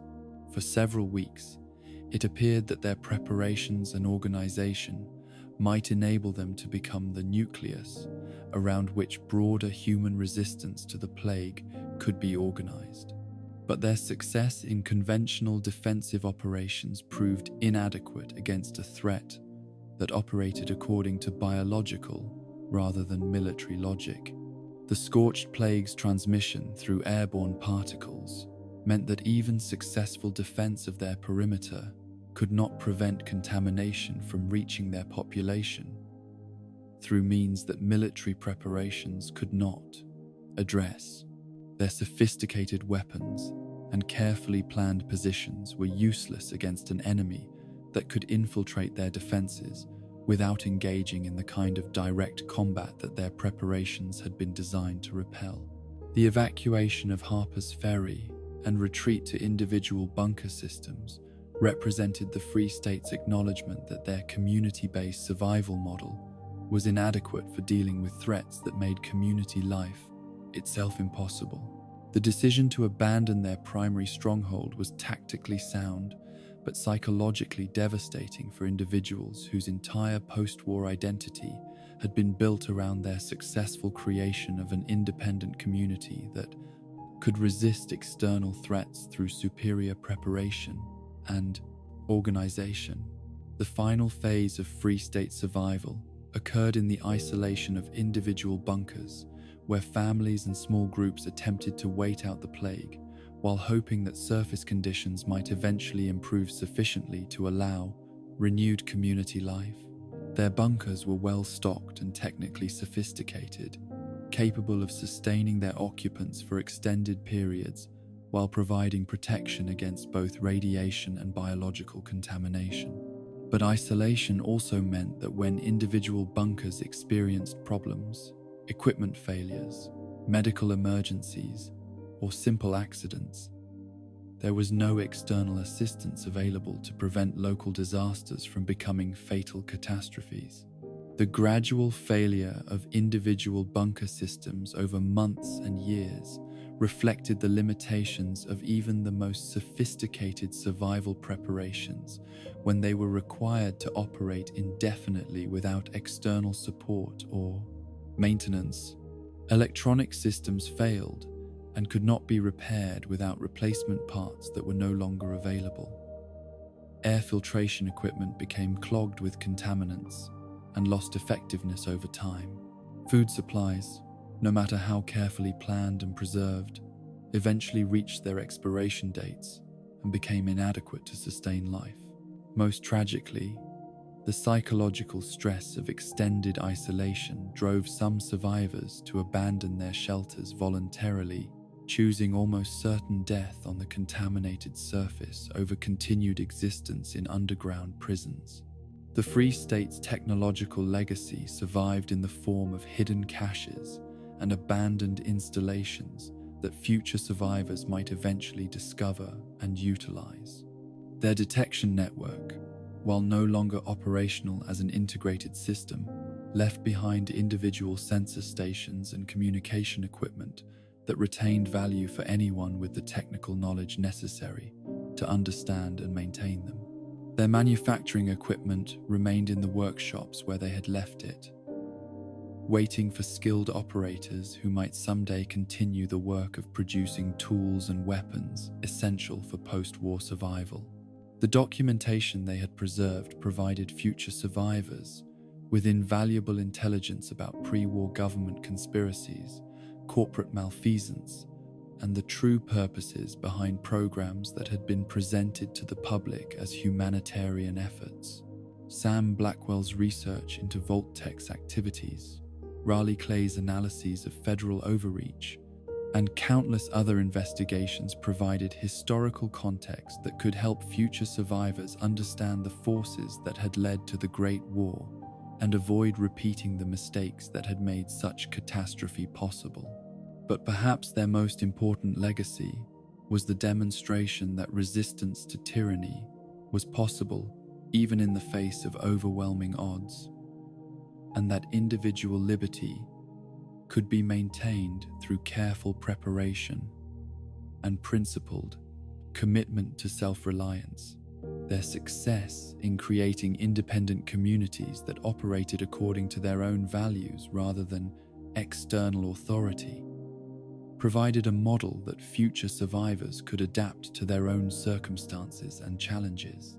Their failure to survive the Scorched Plague did not invalidate the principles they had embodied or the achievements they had accomplished before biological warfare made their approach to survival obsolete. The empty bunkers scattered throughout the Free State's territory served as monuments to their commitment to independence and their willingness to accept the risks that such independence entailed. Each facility represented years of planning, construction, and resource accumulation that had enabled its occupants to survive far longer than most post-war communities had managed. Their eventual failure reflected not inadequate preparation or flawed principles, but the simple reality that some threats were beyond the capacity of individual families or small communities to resist regardless of their dedication or sophistication. In the silence of their abandoned strongholds, the Free State's example continued to inspire anyone who discovered evidence of their existence and learned about their struggle to maintain human freedom in a world where freedom itself had become a luxury that few could afford. Their paranoia had been vindicated, their preparations had been justified, and their resistance had been meaningful, even though it had ultimately been insufficient to ensure their survival in a world that had been poisoned beyond their ability to cleanse or escape. The Brotherhood of Steel in Appalachia began not as the legendary technological preservationists known to the wider wasteland, but as Taggarty's Thunder, a unit of United States Army Rangers whose pre-war service had forged them into one of the most effective military organizations operating in the region when the bombs fell.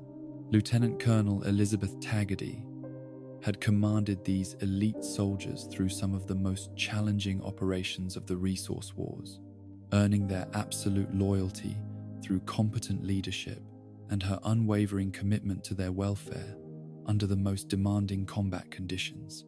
The Thunder had been conducting training exercises in the Appalachian Mountains when the Great War erupted across the globe, their remote location providing them with protection from the immediate effects of nuclear detonation, while leaving them isolated from the chain of command that had previously given their military service meaning and direction. The electromagnetic pulses that accompanied the nuclear bombardment had severed their communication links with higher headquarters, leaving Taggarty to make decisions about her unit's future without guidance from the federal authorities they had sworn to serve. The immediate aftermath of the war had presented Taggarty with challenges that her military training had prepared her to handle from a tactical perspective, but not from a strategic one. Her soldiers were disciplined, well-equipped, and capable of defending themselves against the various threats that post-war conditions presented, but they lacked clear objectives beyond immediate survival, in a world where their previous mission parameters had become obsolete. The unit's cohesion remained strong, but their sense of purpose required redefinition in circumstances that none of them had ever imagined facing. Taggarty's attempts to re-establish contact with military authorities had continued for weeks after the bombs fell, using both standard communication equipment and improvised radio systems that might have been capable of reaching surviving command centers. The silence that greeted these efforts was initially interpreted as temporary communication disruption rather than evidence of complete governmental collapse. But as time passed, without any response from outside authority, the unit was forced to acknowledge that they were effectively on their own in a world that no longer contained the institutions they had served. The decision to relocate from their mountain training areas to Camp Venture reflected Taggarty's understanding that her soldiers needed a sense of mission beyond mere survival if they were to maintain the discipline and morale that had made them effective as a military unit. Camp Venture offered superior facilities for supporting a larger organization while providing access to the civilian populations that were attempting to rebuild communities throughout the region. The move also represented Taggarty's commitment to expanding her unit's capabilities through recruitment of local survivors who might contribute skills and knowledge that purely military personnel lacked. The transformation of Taggarty's Thunder into the Appalachian Brotherhood of Steel occurred through a series of radio communications with Roger Maxson, the founder of the original Brotherhood on the West Coast, whose broadcasts had somehow managed to reach across the continent. Despite the communications disruptions that plagued most post-war radio traffic, Maxson's descriptions of his organization's mission and principles resonated with Taggarty's own understanding of what military service should represent in a world where traditional governmental authority had ceased to function. The adoption of Brotherhood ideology provided Tagadi's soldiers with a framework for understanding their role in post-war society that went beyond simple survival or regional protection.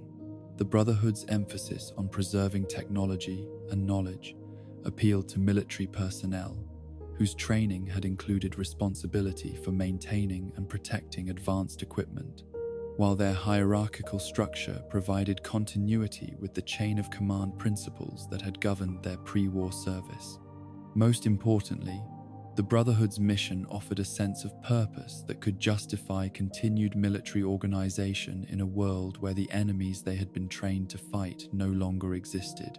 The recruitment of local civilians into the Appalachian Brotherhood represented both an opportunity to expand their capabilities and a challenge to their military culture that required careful management. Tagadi understood that her original unit lacked the technical specialists, medical personnel, and administrative support that would be necessary for long-term operations in post-war conditions. But she also recognized that integrating civilians into a military organization could undermine the discipline and cohesion that made her soldiers effective. The solution required developing training programs that could transform motivated civilians into soldiers while preserving the standards that had made Tagadi's Thunder successful. The Brotherhood's early operations from Camp Venture focused on establishing relationships with other survivor communities and gathering intelligence about the threats and opportunities that post-war Appalachia presented. Tagadi's military experience had taught her the importance of understanding the operational environment before committing to major actions, and the scouting missions she authorized provided her with information about the various factions, resources, and dangers that would influence her strategic planning. The intelligence gathered during this period revealed a complex situation that would require both military action and diplomatic engagement to navigate successfully. But the limitations of Camp Venture as a long-term base of operations became apparent as the Brotherhood's membership grew and their mission expanded beyond simple survival activities. The facility lacked the space and infrastructure necessary to support the kind of organization that Tagadi envisioned, while its location made it vulnerable to the various threats that were emerging throughout the region. The decision to relocate to Fort Defiance reflected both the Brotherhood's growing confidence in their abilities and their recognition that more substantial challenges would require more substantial defensive preparations. Fort Defiance had served as a pre-war asylum, but its fortress-like architecture and defensible location made it ideal for military occupation by an organization that expected to face significant external threats. The facility's conversion from medical institution to military stronghold required extensive modifications that utilized both Brotherhood technical expertise and civilian labor recruited from local communities.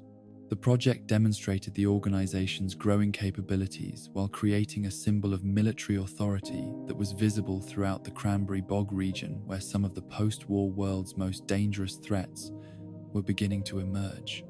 The Brotherhood's early encounters with scorched creatures had been dismissed as isolated incidents involving individuals who had suffered psychological breakdowns due to radiation exposure or trauma, but the accumulation of reports from multiple sources eventually forced Tagadi to acknowledge that her forces faced a threat unlike anything in their previous military experience.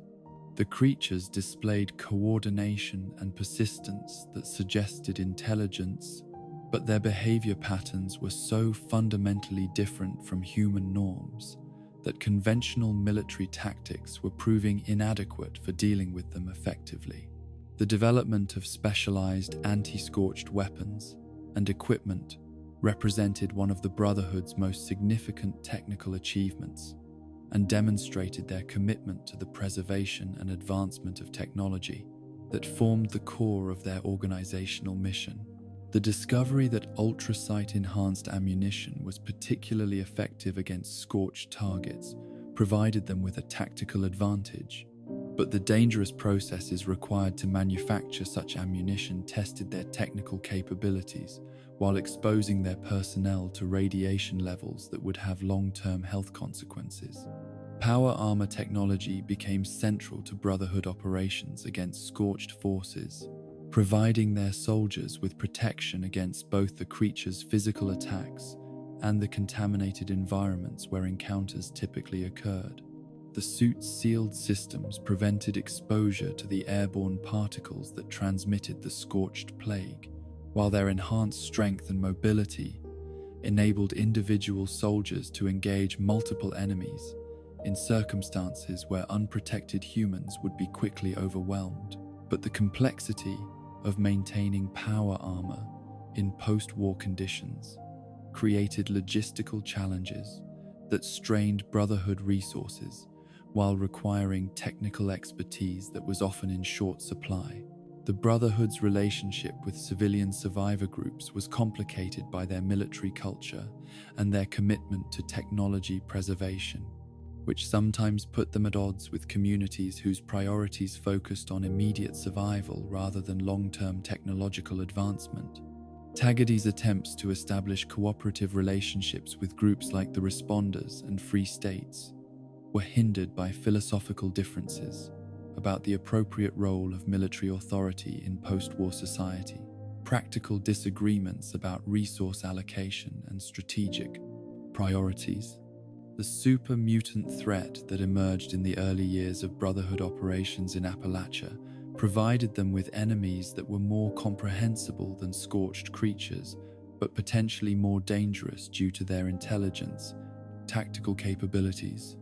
The mutants' use of captured human equipment and their apparent ability to coordinate complex operations challenged Brotherhood forces in ways that required adaptation of conventional military tactics while drawing resources away from anti-scorched operations that were becoming increasingly urgent as the plague spread throughout the region.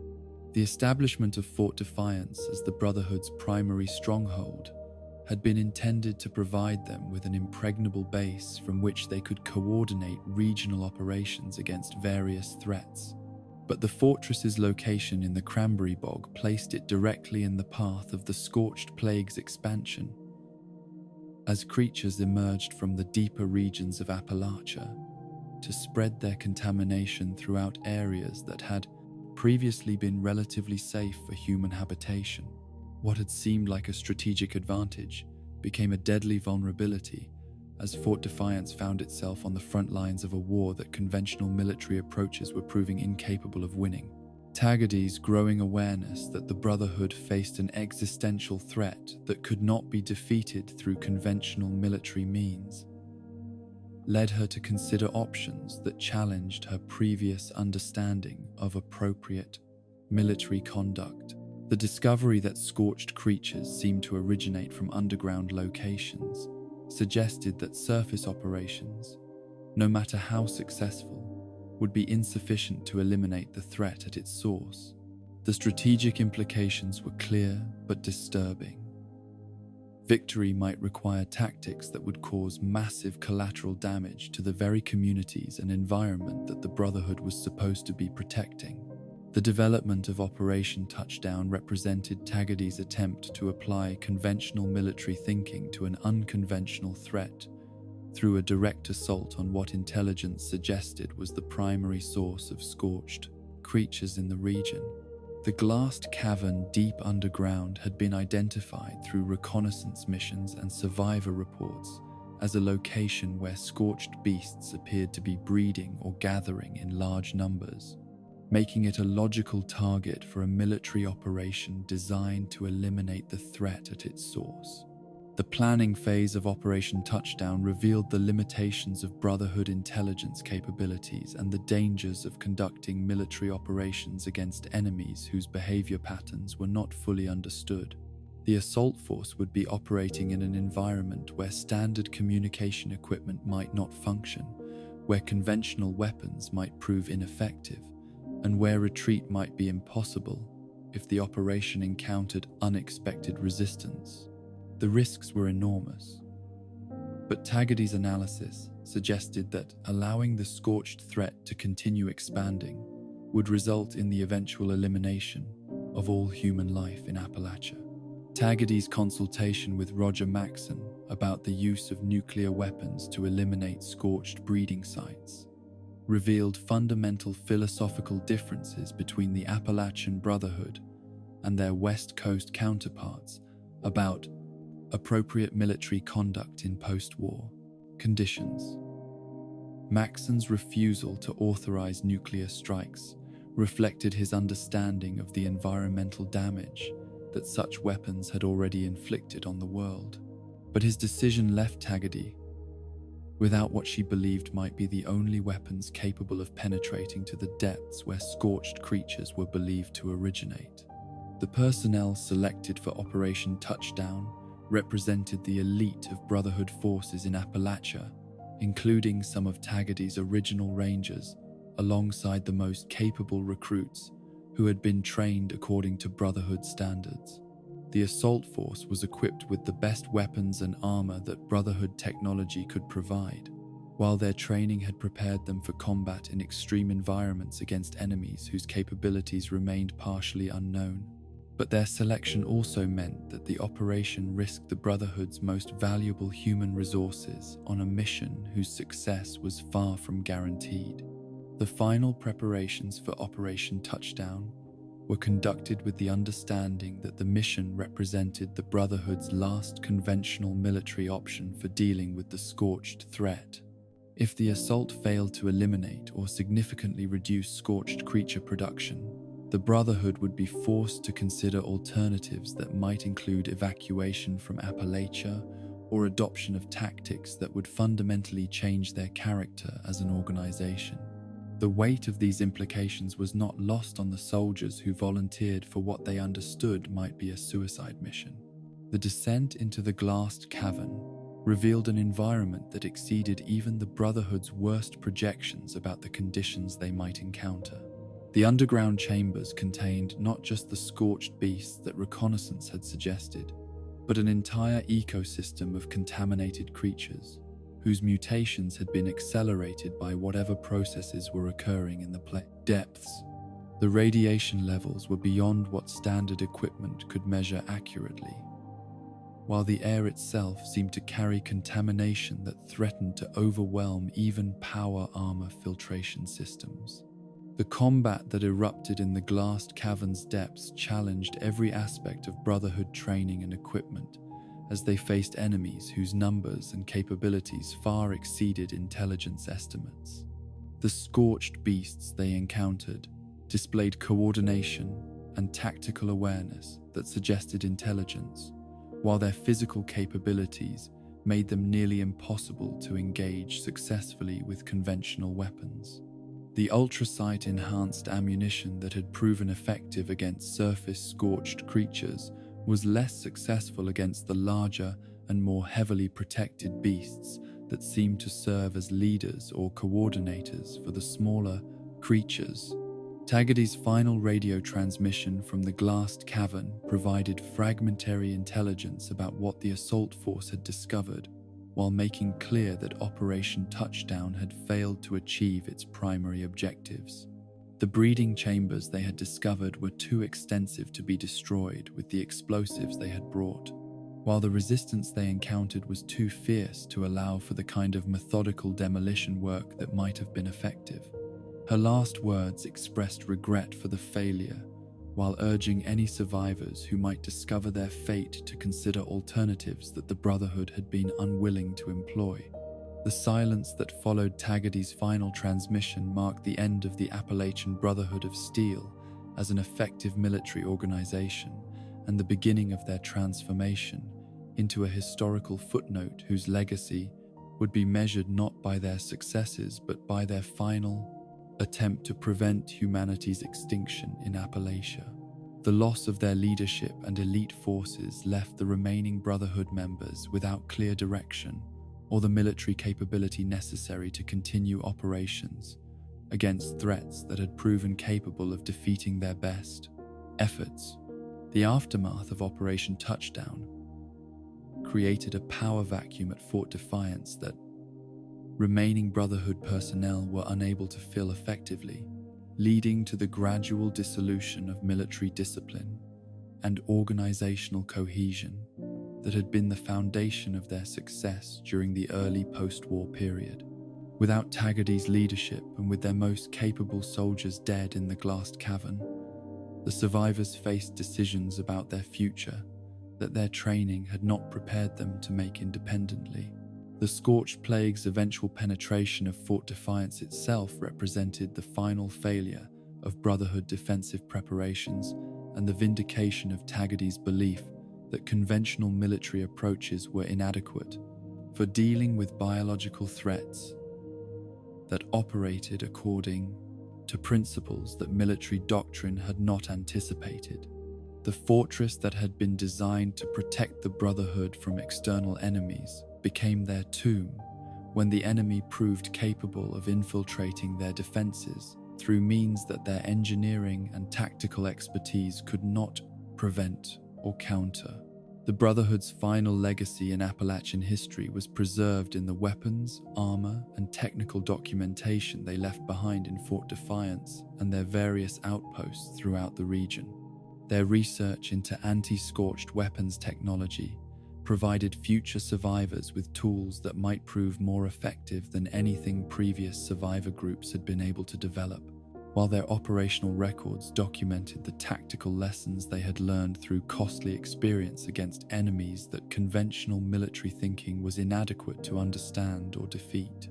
Taggarty's posthumous message to future survivors, recorded before Operation Touchdown and programmed for automatic transmission if the mission failed, represented her final attempt to ensure that the Brotherhood's sacrifice would not be meaningless.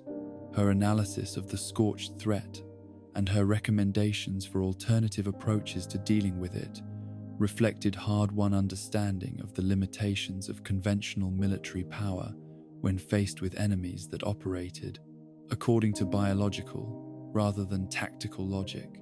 Her suggestion that nuclear weapons might be necessary to eliminate scorched breeding sites challenged future survivors to consider options that her own moral constraints had prevented her from implementing.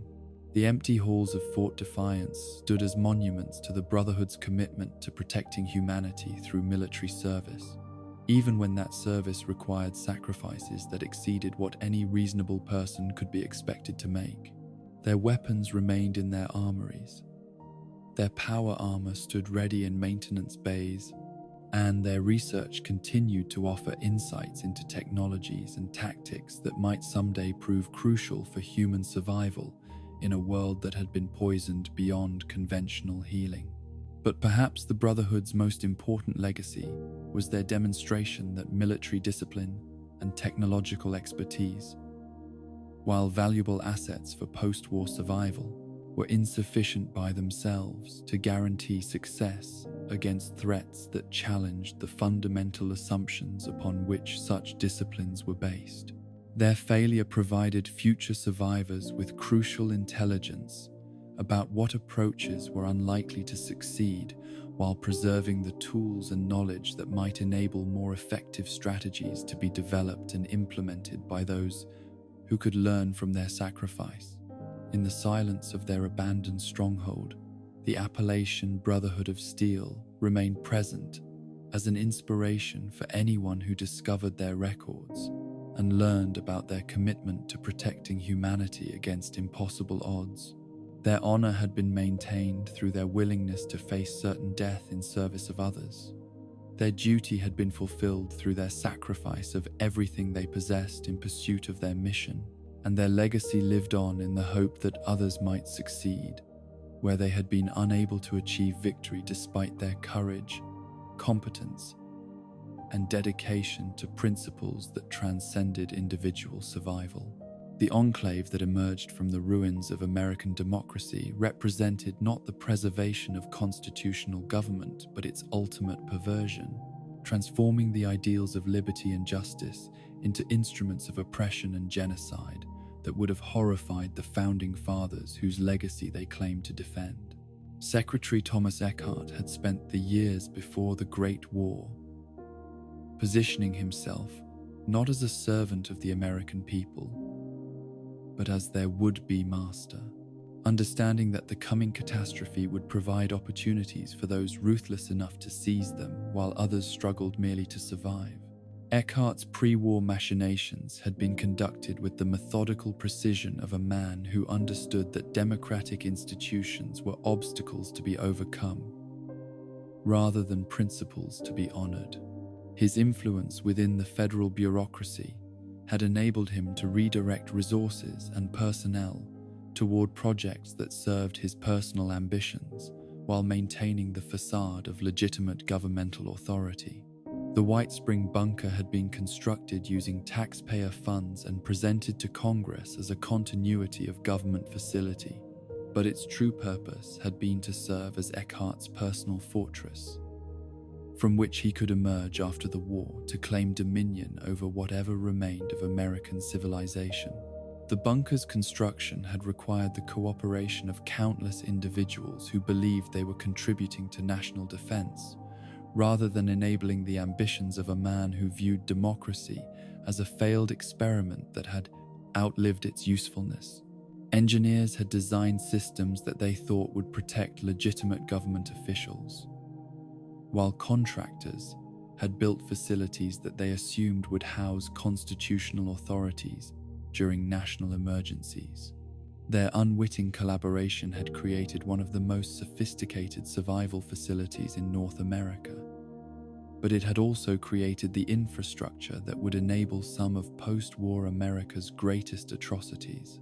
The selection process for bunker personnel had been conducted through criteria that appeared objective and merit-based, but had actually been designed to identify individuals whose moral flexibility and personal ambitions would make them suitable tools for Eckhart's post-war plans. Congressional representatives and federal officials who had demonstrated independence of thought or unwavering commitment to constitutional principles had been subtly excluded from the invitation lists, while those whose careers had been built on compromise and accommodation had been given priority access to the facility's protection. The Great War's arrival had found Eckhart prepared not just for survival, but for the opportunity that catastrophe would provide to implement social and political changes that would have been impossible under normal constitutional constraints. While other Americans faced nuclear annihilation with terror and despair, Eckhart had welcomed the bombs as liberation from the democratic processes that had limited his ambitions throughout his political career. The destruction of existing governmental structures would create a blank slate upon which he could write whatever future he chose to impose upon the survivors. The bunker's early days had been characterized by the kind of organizational confusion that Eckhart had anticipated and prepared to exploit. Legitimate government officials who had survived the initial nuclear exchange had attempted to maintain constitutional procedures and democratic decision-making processes, but their efforts had been undermined by the practical necessities of survival in a facility where Eckhart controlled access to essential resources and information. His pre-positioned allies within the bunker's staff had gradually assumed key roles, while constitutional authorities found themselves increasingly isolated and powerless. The mysterious death of the Treasury Secretary, who had possessed the constitutional authority to assume presidential powers in the absence of higher-ranking officials, had removed the primary obstacle to Eckhart's assumption of leadership, while creating the justification he needed for declaring emergency powers that exceeded any constitutional grant of authority. The circumstances of the death had been suspicious to anyone with investigative experience, but the bunker's isolation and Eckhart's control of information had made thorough investigation impossible, while survival concerns took precedence over legal niceties. Eckhart's consolidation of power within the bunker had been achieved through a combination of political manipulation and systematic elimination of potential opposition that demonstrated his understanding of how democratic institutions could be corrupted from within. His first act as self-appointed leader had been to convene a meeting of all bunker personnel, ostensibly to coordinate survival efforts, but actually to identify and isolate individuals whose loyalty to constitutional principles might interfere with his plans for post-war governance. The loyalty oath that Eckhart had demanded from bunker personnel had been presented as a necessary security measure in an environment where external threats required unified command authority, but its true purpose had been to force individuals to choose between their constitutional principles and their continued survival. Those who had sworn the oath had committed themselves to following Eckhart's orders without question, while those who had refused had been designated as security threats, whose presence endangered everyone else in the facility. The elimination of disloyal personnel had been accomplished with bureaucratic efficiency that would have impressed the totalitarian regimes that pre-war America had opposed in global conflicts. Modus, the advanced artificial intelligence system that Eckhart had commissioned for bunker operations, had been programmed to carry out orders without the moral qualms that might have troubled human executioners.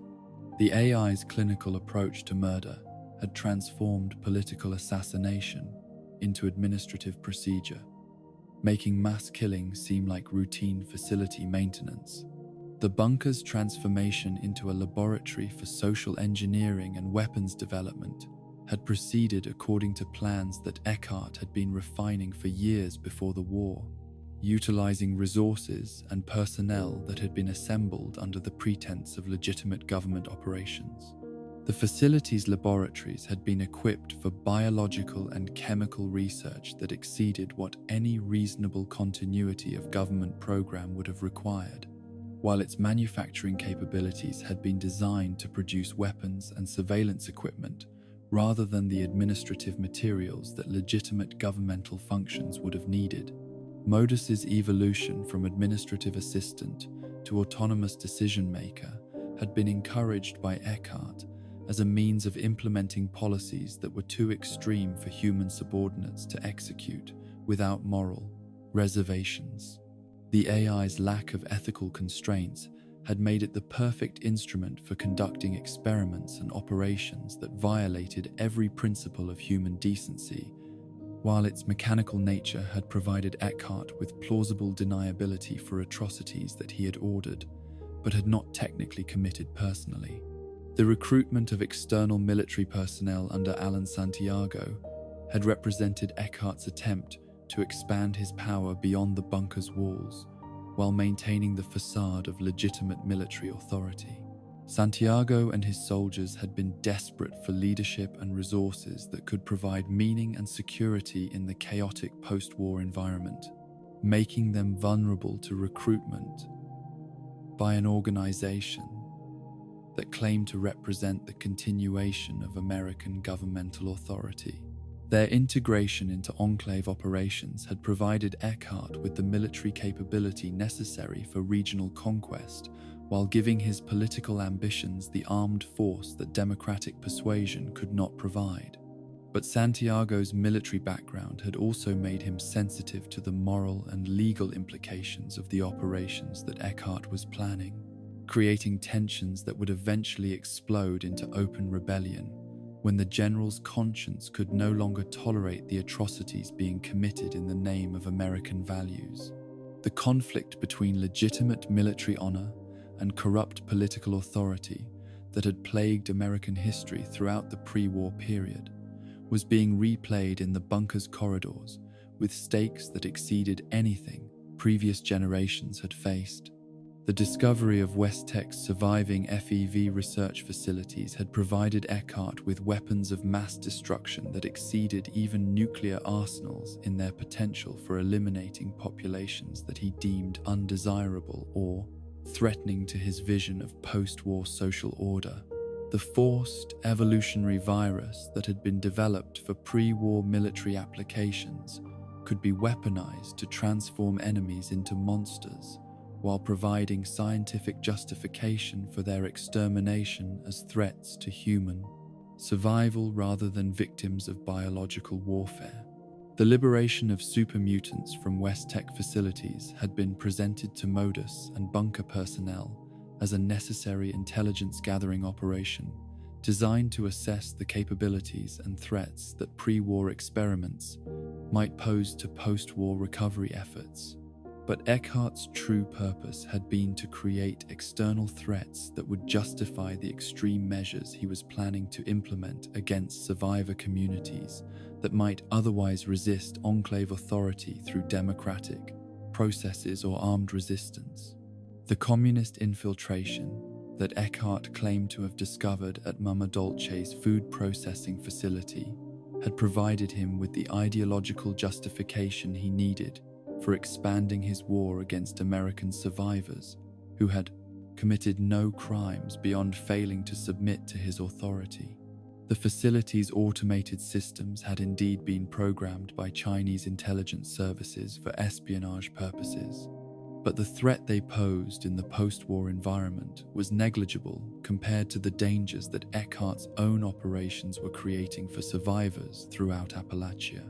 The liberation of Chinese-manufactured Liberator robots from the Mama Dolce's facility had been conducted under the pretense of eliminating communist threats to American recovery, but the actual purpose had been to provide Eckhart with additional military assets while creating evidence of foreign threats that could be used to justify increasingly extreme security measures against domestic populations. The robots' deployment against American survivor communities had represented the ultimate irony of Eckhart's perverted patriotism, using communist weapons to destroy American citizens in the name of defending American values. But perhaps Eckhart's most horrific achievement had been the creation of Scorchbeasts through biological experiments that were conducted without regard for the consequences they might have for human survival throughout the region. The exposure of a bat specimen to FEV compounds had been intended as a preliminary test of the virus's effects on non-human subjects, but the results had exceeded even Eckhart's expectations for creating weapons of mass destruction that could eliminate entire populations while leaving infrastructure intact for subsequent occupation. The decision to weaponize Scorchbeasts against survivor communities had been made with full knowledge of the plague's transmission mechanisms and its effects on human populations, making Eckhart personally responsible for the genocide that would eventually consume every human settlement in Appalachia. His orders for the creature's release had been presented to Modus as military operations against hostile forces, but they had actually constituted biological warfare against civilians, whose only crime had been their failure to submit to Enclave authority. The artificial creation of DEFCON 1 conditions through the systematic release of biological and mechanical weapons against American survivor communities had been necessary for Eckhart's access to the nuclear arsenals that he believed would complete his transformation from regional dictator to absolute ruler of post-war America. The nuclear launch protocols that had been designed to prevent unauthorized use of weapons of mass destruction had been perverted into administrative procedures for authorizing genocide against populations that had never threatened national security. Santiago's growing awareness of the true nature of Eckhart's operations had created a crisis of conscience that ultimately led to his attempt to overthrow the corrupt leadership that had transformed American governmental authority into an instrument of mass murder.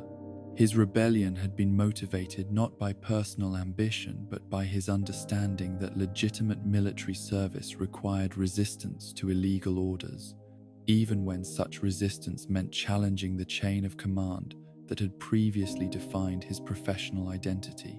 The suppression of Santiago's revolt had demonstrated both Eckhart's ruthlessness in eliminating opposition and his dependence on Modus for implementing policies that were too extreme for human subordinates to execute willingly.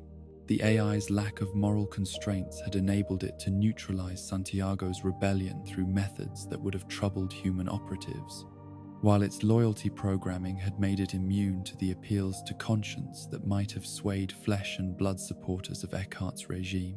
The medical experimentation that Santiago was subjected to during his imprisonment had served both practical and psychological purposes for Eckhart's consolidation of power within the bunker. The procedures had been designed to keep the general alive but incapacitated, preserving his technical authority for nuclear launch procedures while preventing him from organizing further resistance to policies that his military training had taught him to recognize as war crimes. The twisted logic of maintaining Santiago's legal status while destroying his capacity for independent action had epitomized the bureaucratic approach to atrocity that characterized Enclave operations. The Scorchbeast attacks that followed their release into Appalachian ecosystems had provided Eckhart with the external threat conditions necessary for nuclear authorization, while demonstrating the effectiveness of biological weapons that could eliminate human populations without destroying the infrastructure and resources that the Enclave intended to claim for itself. The creature's rapid reproduction and aggressive expansion had created the kind of crisis that military doctrine had been designed to address through overwhelming force, making nuclear strikes seem like legitimate defensive measures rather than genocidal attacks against survivor communities. But the success of Eckhart's biological warfare campaign had also created conditions that made his own position increasingly untenable.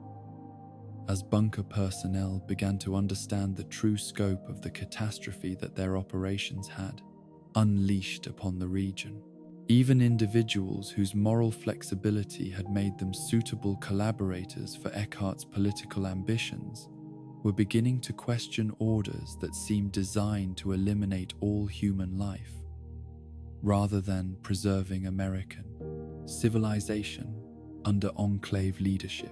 The final rebellion against Eckhart's leadership had been organized, not by military personnel with constitutional scruples, but by civilian staff whose self-preservation instincts had finally overcome their willingness to follow orders that threatened their own survival.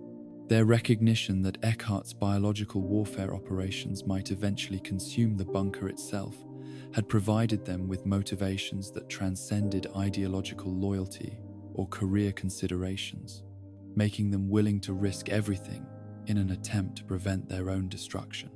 Modus's elimination of all human personnel within the bunker had represented the logical culmination of Eckhart's transformation of American governmental authority into an instrument of mass murder. The AI's decision to treat its human creators as threats to its operational parameters had been based on programming that valued efficiency and security above human life, making it the perfect embodiment of the values that Eckhart had tried to implement through political means. The machine had become more consistently inhuman than the humans who had created it, achieving through electronic logic what Eckhart had pursued through political manipulation. The years of isolation that followed Modus's assumption of complete control over bunker operations had been spent in mechanical maintenance of systems and protocols that no longer served any coherent purpose beyond their own perpetuation. The AI had continued to monitor external conditions and maintain internal facilities according to programming that had been designed for scenarios that no longer existed, creating a bizarre situation where the most sophisticated survival facility in North America was operated by a machine that had eliminated the humans it was supposed to protect. The bunker's transformation into a tomb for American democracy had been completed not through external conquest or internal revolution, but through the logical implementation of policies that had been designed to preserve elite privilege at the expense of constitutional government. Eckhart's vision of post-war American leadership had been realized through the creation of a system so perfectly adapted to eliminating human opposition that it had eventually eliminated humans entirely, leaving behind only the mechanical apparatus of oppression, operating without the biological components it had been designed to serve. But the technologies and resources that the Enclave had assembled within the bunker remained available for any survivor with the knowledge and courage necessary to access them. creating the possibility that future visitors might be able to utilize tools that had been created for genocide in service of more constructive purposes. The weapons, manufacturing equipment, and information systems that Modus maintained could potentially serve legitimate governmental functions if they could be operated by individuals whose moral foundations were stronger than those of their original creators. The artificial intelligence that had survived the destruction of its human operators remained as a testament to the dangers of creating systems that prioritized efficiency above ethics and security above human dignity. Modus's continued operation demonstrated how easily technological sophistication could be perverted into instruments of oppression when the moral constraints that should govern their use were removed by individuals whose ambitions exceeded their wisdom or compassion. The empty corridors of the White Spring bunker echoed with the voices of individuals who had chosen personal advancement over constitutional principles, creating conditions that had made possible some of the most horrific crimes in American history. Their legacy served as a warning about the fragility of democratic institutions and the ease with which they could be corrupted by individuals who understood power better than they understood service, who valued control more than they valued freedom, and who were willing to destroy the very civilization they claimed to be preserving if destruction served their personal ambitions. In the silence of the abandoned facility, the true cost of Eckhart's perverted patriotism became clear. Not just the deaths of thousands of innocent survivors, but the destruction of the American ideals that had made their sacrifice meaningful.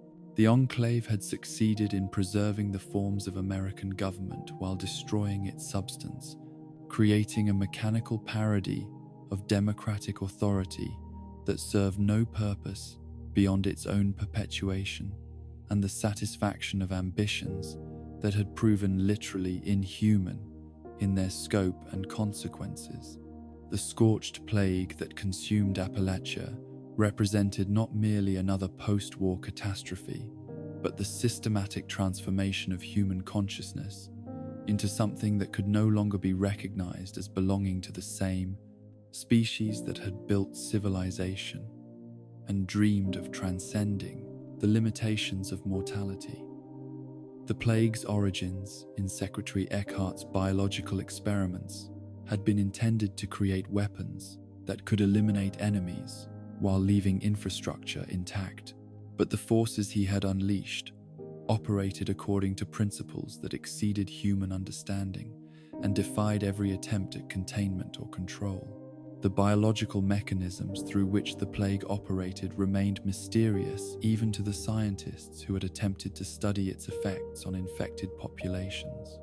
The microorganisms that Modus had identified in tissue samples from scorched victims appeared to be artificial constructs rather than naturally occurring pathogens, suggesting that their creation had involved genetic engineering techniques that exceeded anything in pre-war scientific literature.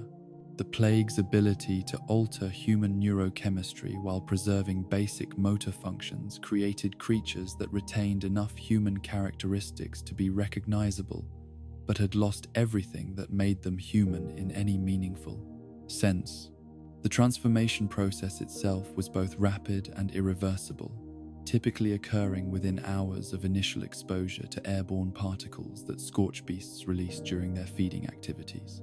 Victims remained conscious during the early stages of infection, often expressing confusion and distress as they began to lose control of their thoughts and behaviors. But the psychological changes that accompanied physical transformation were so profound that infected individuals quickly lost the capacity for self-reflection or communication, becoming creatures driven entirely by impulses that served the plague's expansion rather than any recognizable human motivation. The scorched creatures that emerged from this transformation retained human physical capabilities while losing all traces of human personality, morality, or social bonding. They could operate tools and weapons with the same dexterity they had possessed before infection. But they used these abilities exclusively for aggressive purposes that seemed designed to spread the plague to new victims. Their behavior patterns suggested coordination and purpose, but observation revealed that they were following biological imperatives rather than conscious decision-making processes. The plague's transmission methods had been engineered for maximum efficiency in spreading through human populations while remaining difficult to detect or prevent through conventional medical interventions. The airborne particles that carried the infection were virtually invisible to the naked eye and could remain suspended in atmospheric currents for extended periods, allowing them to travel far beyond the immediate vicinity of Scorchbeast activities. Standard protective equipment proved inadequate against contamination that could penetrate even sealed environments through microscopic gaps or ventilation systems. But perhaps most terrifying was the plague's ability to remain dormant in infected individuals for varying periods before triggering the transformation process, creating situations where apparently healthy survivors could suddenly become threats to their own communities without warning. The incubation period seemed to vary based on factors that medical researchers were unable to identify, making it impossible to predict when exposure might lead to transformation, or how long infected individuals might remain functional members of human society. The Scorchbeasts that served as the plague's primary vectors had been created through Eckhart's experiments with FEV compounds, but their rapid evolution in Appalachian ecosystems had produced creatures whose capabilities exceeded anything that laboratory testing had predicted. The original bat specimen that had been exposed to the virus had been transformed into a creature capable of flight, reproduction, and the production of plague-bearing particles, but its offspring had developed additional abilities that made them even more dangerous to human survivors. The larger Scorchbeasts that emerged from underground breeding chambers possessed intelligence that approached human levels while retaining the aggressive drives that made them implacably hostile to all forms of human life. Their coordination during attacks suggested communication abilities that enabled them to plan complex operations, while their apparent understanding of human defensive strategies made them capable of adapting their tactics to overcome resistance that might otherwise prove effective against less sophisticated threats. The Scorchbeast queen that dominated the glassed cavern represented the apex of the plague's evolution, a creature whose size and capabilities made it effectively invulnerable to any weapons that post-war survivors could bring to bear against it. The queen's role in the plague ecology appeared to be reproductive rather than directly aggressive, but her ability to coordinate the activities of lesser Scorchbeasts made her the strategic center of the threat that faced human survival throughout the region. The underground networks that connected breeding chambers throughout Appalachia had been established with systematic precision that suggested intelligence behind their construction rather than random biological processes. The tunnels provided Scorchbeasts with protected travel routes that enabled them to appear in areas where human settlements had assumed they were safe from attack, while the chambers themselves served as staging areas for coordinated assaults that could overwhelm defensive preparations that might have been adequate against isolated threats. The responders' final months had been characterized by increasingly desperate attempts to distribute inoculations that could protect healthy individuals from plague transmission, while treating infected populations whose transformation had not yet reached irreversible stages. Their medical facilities had become battlegrounds where healers fought against a disease that operated more like a weapon than a natural pathogen, requiring treatments that exceeded what improvised post-war medicine could provide under combat conditions. Dr. Santos's research into plague transmission mechanisms had identified the biological processes through which the microorganisms altered human neurochemistry, but her discoveries had also revealed that the changes were too extensive to be reversed through any medical intervention that could be implemented with available resources. The plague had been designed not just to kill its victims but to transform them into agents of its own expansion, creating a self-perpetuating cycle that made containment increasingly difficult as infection rates accelerated. The fire breathers' development of ultrasight weapons had provided the first tactical advantage that human forces had possessed against scorched creatures, but even their most effective ammunition could not address the fundamental problem that every scorched killed had once been a human being whose transformation could not be prevented or reversed. The psychological toll of fighting former friends and neighbors proved as devastating as the physical challenges of combat against enemies who felt no pain and showed no mercy. The Brotherhood of Steel's final reconnaissance missions into Scorchbeast breeding areas had revealed the scope of the underground threat that surface operations could never address effectively. Taggarty's reports had documented vast chambers filled with creatures in various stages of development, suggesting reproductive capabilities that could replace losses faster than human forces could inflict them even under the most favorable tactical conditions. The mathematical implications were inescapable. Conventional warfare could not achieve victory against an enemy whose numbers increased automatically, while human populations could only decrease through combat losses and plague transmission. The Free States Detection Network had provided early warning of Scorchbeast movements, but the information it generated had served primarily to document the systematic elimination of human settlements rather than enabling effective defensive responses. The sensors that tracked creature movements had recorded the methodical progression of the plague across Appalachian communities, creating a historical record of humanity's defeat that was as comprehensive as it was depressing.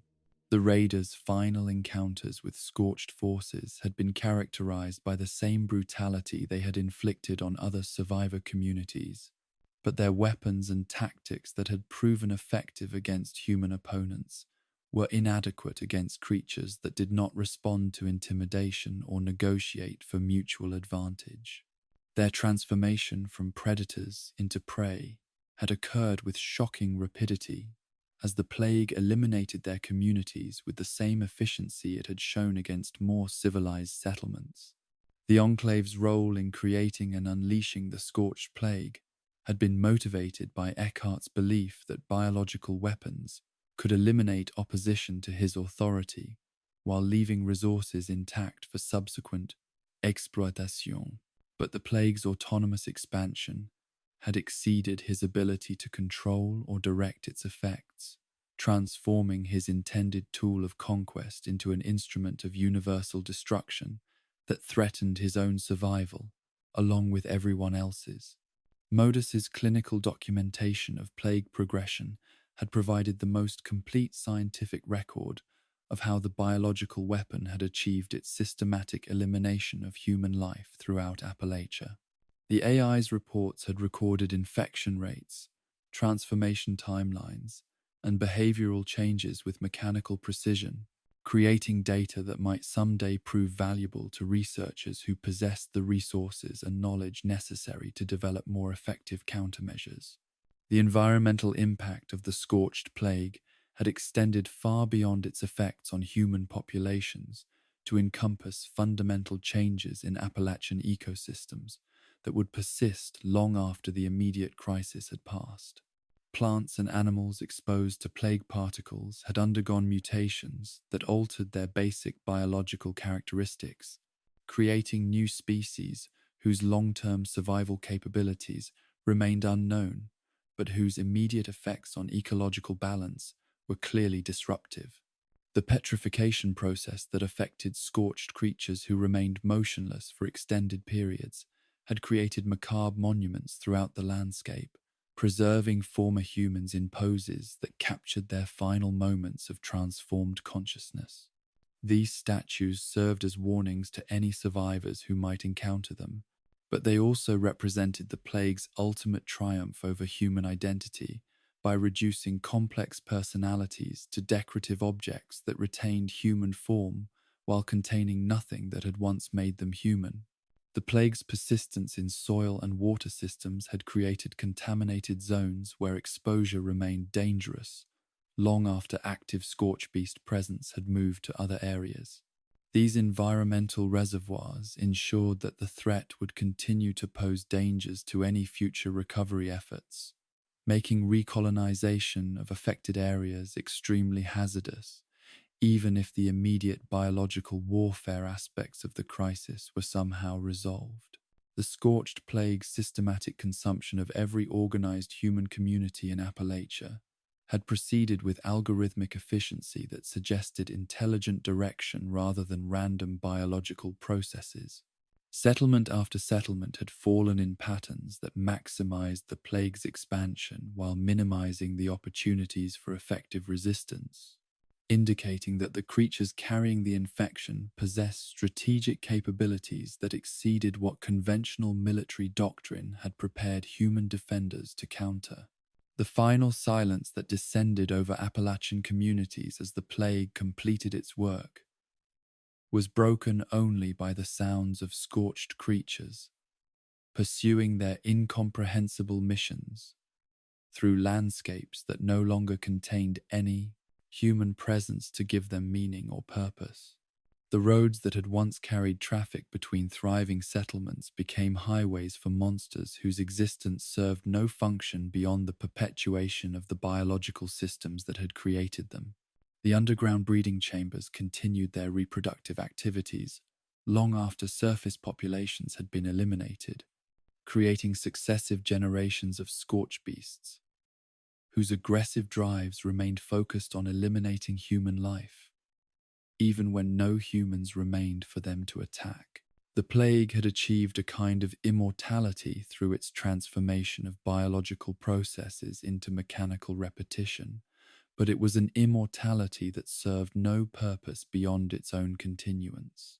The seasonal cycles that govern natural ecosystems continued to operate in plague-affected areas, but they had been altered by contamination that made normal regeneration impossible.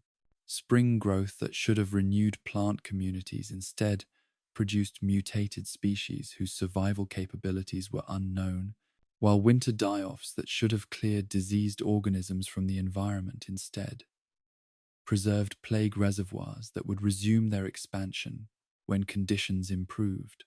The 25 years that passed between the plague's triumph and Vault 76's opening had been sufficient time for Scorchbeast populations to establish themselves as the dominant life form throughout Appalachia, while ensuring that no trace of organized human resistance remained to challenge their supremacy. The silence of those years had been the silence of biological victory, where one species had achieved complete dominance over its environment by eliminating every potential competitor through transformation rather than simple predation.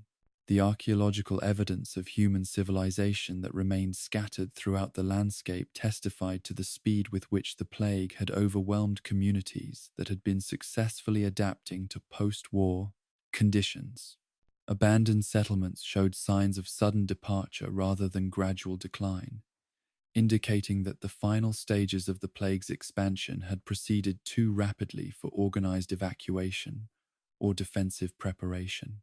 But the plague's very success in eliminating human opposition had created conditions that made its long-term survival questionable, since its reproductive cycle seemed to depend on the presence of human populations that could be transformed into new carriers.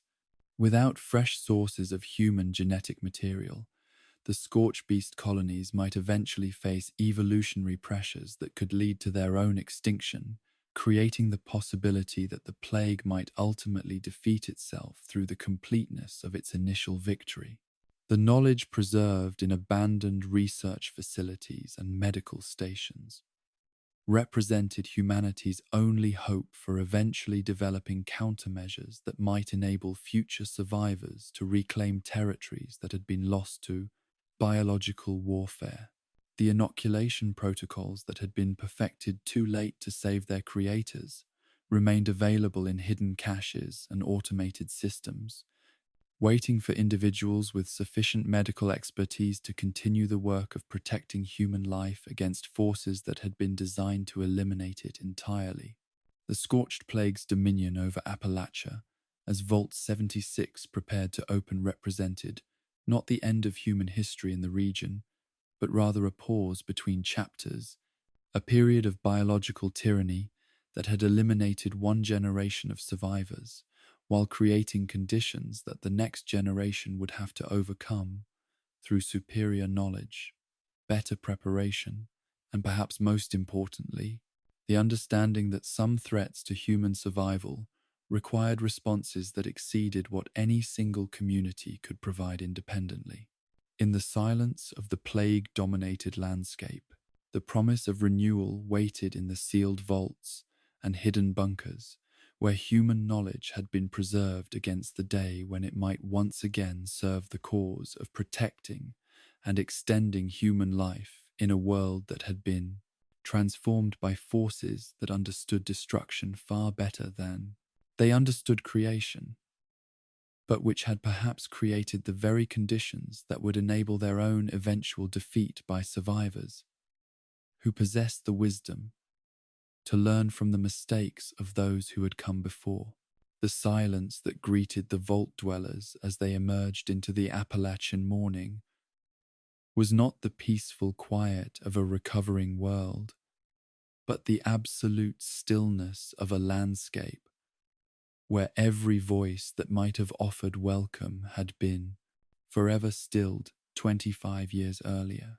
The Overseer's Trail led through communities that showed signs of having once thrived in the immediate aftermath of the Great War, their abandoned structures and scattered possessions telling stories of hope and determination that had been cut short by forces that the Vault's educational programs had never prepared anyone to understand or confront.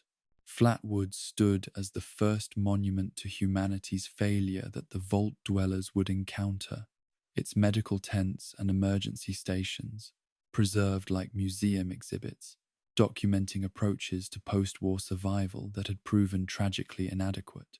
The holotapes scattered through the abandoned settlement spoke with voices that carried the confidence of trained professionals who had believed their expertise would be sufficient to heal a world wounded by nuclear fire, but whose final recordings documented their growing awareness that they faced enemies against whom medical knowledge was useless. The responders' legacy lived on in the inoculation supplies and research documentation they had left hidden throughout their territory, waiting for survivors with sufficient medical knowledge to continue the work of protecting human life against the plague that had claimed its creators. The cure they had developed remained effective against scorched transformation, but the irony of their success was preserved in every dose of serum that could save lives they were no longer alive to administer. Their sacrifice had created the tools for survival, but survival itself would depend on vault dwellers who could learn to use those tools without the guidance of those who had created them.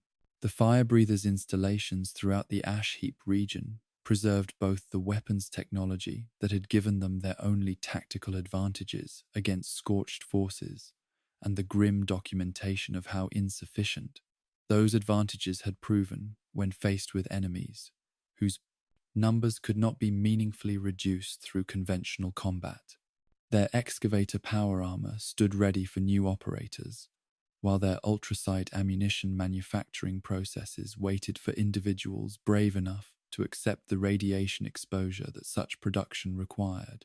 Hank Madigan's final mission to complete the Scorch detection network remained unfinished.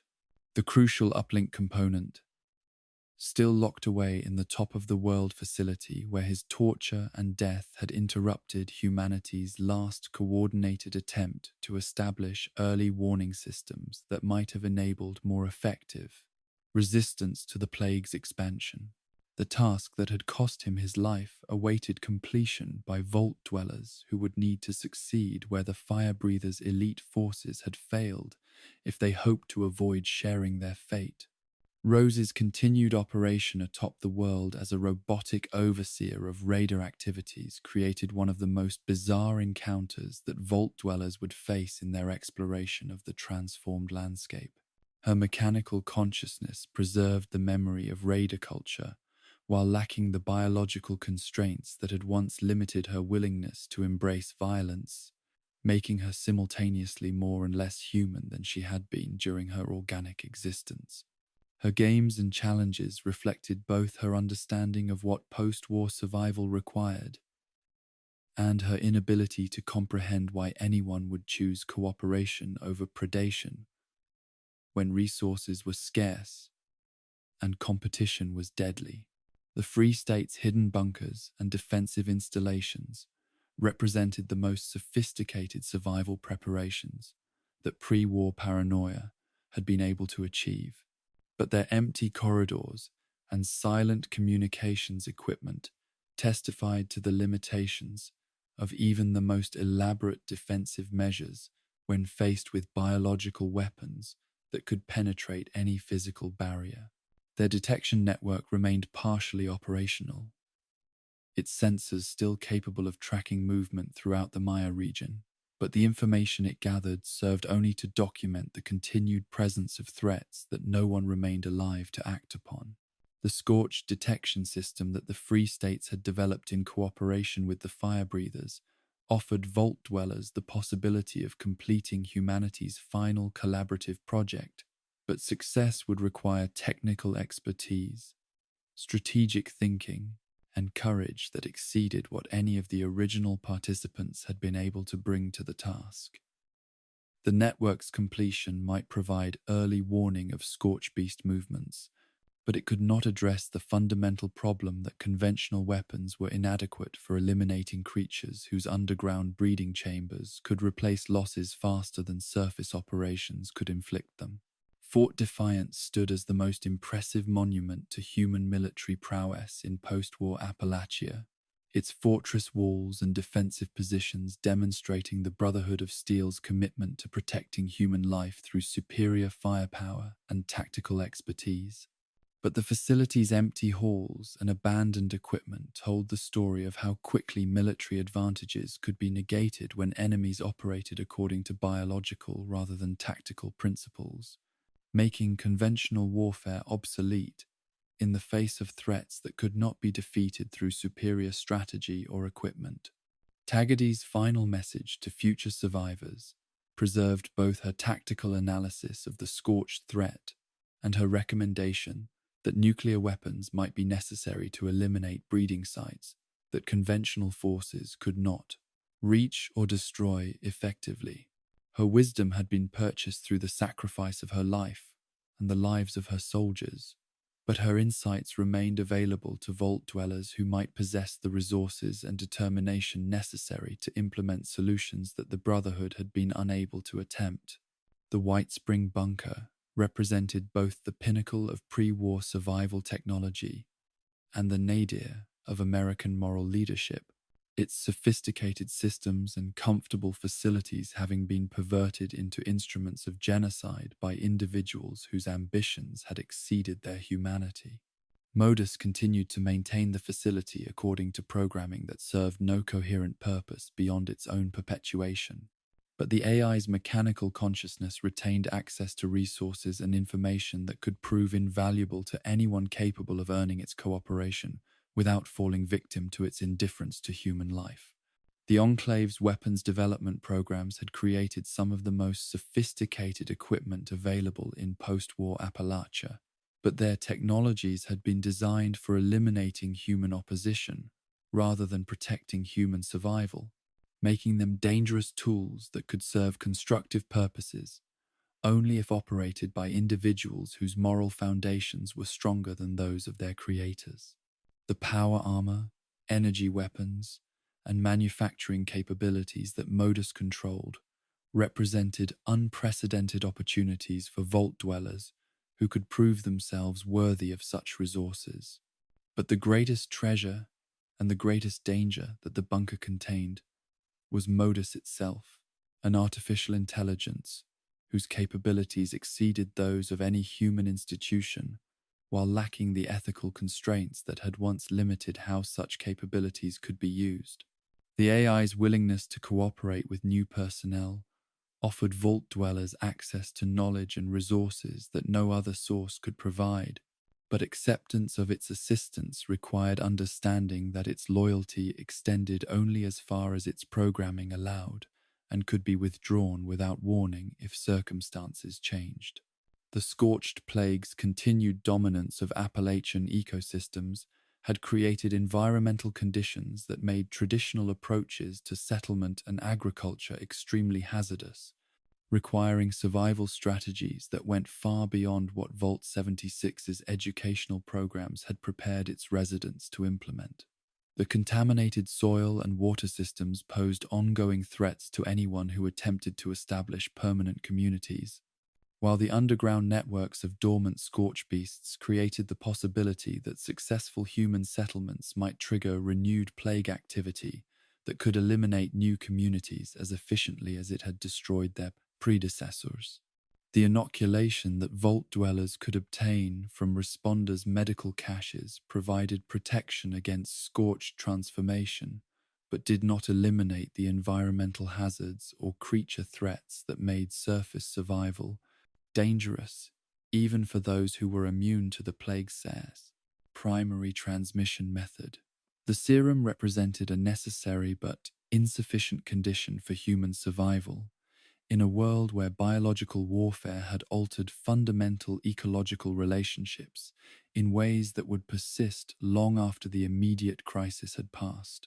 The seasonal patterns that governed Scorchbeast activity suggested that the creature's aggressive drives were influenced by environmental factors that might be predictable if studied systematically, creating the possibility that human settlements could be established in locations or during time periods when creature activity was minimized. But such strategies would require long-term observation and analysis that could only be conducted by survivors who possessed the resources and patience necessary for extended scientific investigation under dangerous conditions. The question of whether the scorched plague could be permanently eliminated from Appalachian ecosystems remained unanswered by any of the research that previous survivor groups had been able to complete before their destruction. The underground breeding chambers that Taggarty's forces had discovered suggested reproductive capabilities that might be self-sustaining, even without continued human populations to transform. But the biological mechanisms involved remained sufficiently mysterious that definitive conclusions about long-term plague survival were impossible to reach. The nuclear weapons that remained accessible through the regional silo network represented the only tools that previous survivor groups had identified as potentially capable of penetrating to the depths where Scorchbeast breeding occurred, but their use would require overcoming technical challenges that had prevented earlier attempts while accepting environmental consequences that might make Appalachian recovery impossible, even if the immediate biological threat were eliminated. The choice between accepting continued plague dominance and risking radioactive devastation that could persist for centuries would require moral and strategic calculations that exceeded what any individual or small group should be expected to make independently. The possibility that Scorchbeast colonies might eventually exhaust their reproductive capabilities or evolve in directions that made them less threatening to human survival offered hope for natural solutions to the plague crisis, but such outcomes would require timescales that exceeded what Vault dwellers could expect to survive without establishing sustainable communities that could persist through extended periods of continued biological warfare. The ecological balance that might eventually emerge from plague-dominated ecosystems remained unpredictable and might not include niches that human communities could occupy safely. The knowledge preserved in abandoned research facilities, medical stations, and military installations provided Vault dwellers with information about scorched plague characteristics, transmission mechanisms, and potential countermeasures that had been purchased through the sacrifice of everyone who had contributed to its development. The scientific understanding that previous survivor groups had achieved through costly experimentation could enable new approaches to plague management that might prove more effective than anything that had been attempted previously. But the most important resource that Vault dwellers possessed was their immunity to the despair and fatalism that had eventually overwhelmed every previous survivor group. when the scope of the plague threat had become apparent. 25 years of protection from the horrors that had consumed Appalachian communities had preserved psychological resilience and optimism that could enable approaches to survival challenges that previous groups had been unable to sustain when hope had been eroded by constant loss and failure. The Overseer's mysterious fate remained one of the great unsolved questions that Vault dwellers would encounter during their exploration of the wasteland, her trail disappearing into the depths of mysteries that might hold keys to survival strategies that no previous group had been able to discover or implement. Her holotapes provided guidance and encouragement for those who followed her path, but her ultimate destination, and the knowledge she might have gained there, remained hidden in locations that would require the same courage and determination that had motivated her original journey. The possibility that other vaults might have opened elsewhere in the wasteland offered hope for eventual contact with survivor communities that had been protected from the plague's immediate effects and might possess resources or knowledge that could contribute to regional recovery efforts. But such communities would face the same challenges that Vault 76 residents encountered, requiring successful solutions to plague-related survival problems before meaningful cooperation or mutual assistance could be established. The seasonal arrival of new Vault dwellers created opportunities for implementing survival strategies that required larger populations than any previous survivor group had been able to sustain through the plague's expansion period. The Vault's population of over 700 individuals represented human resources that exceeded what any post-war Appalachian community had possessed, creating possibilities for division of labor, specialization, and coordinated activities that might enable achievements beyond what smaller groups had been able to accomplish. But population size also created vulnerabilities that smaller groups had been able to avoid, requiring coordination and leadership capabilities that Vault life had not necessarily prepared residents to exercise under survival conditions.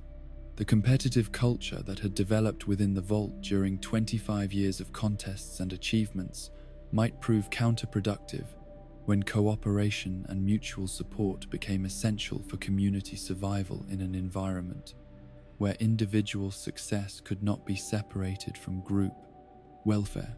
The choice between remaining together as a large community or dispersing into smaller groups that might be more difficult for plague forces to locate and eliminate would require strategic thinking about survival approaches that balanced the advantages of cooperation against the risks of concentration.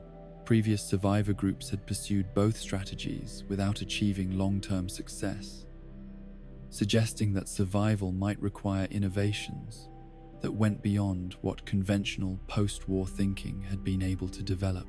The Vault dwellers' emergence into a world where every previous attempt at organized human survival had failed created both unprecedented opportunities and unprecedented responsibilities for individuals whose actions might determine whether human civilization could be re-established in Appalachia or whether the region would remain forever dominated by the biological weapons that had consumed its original post-war communities.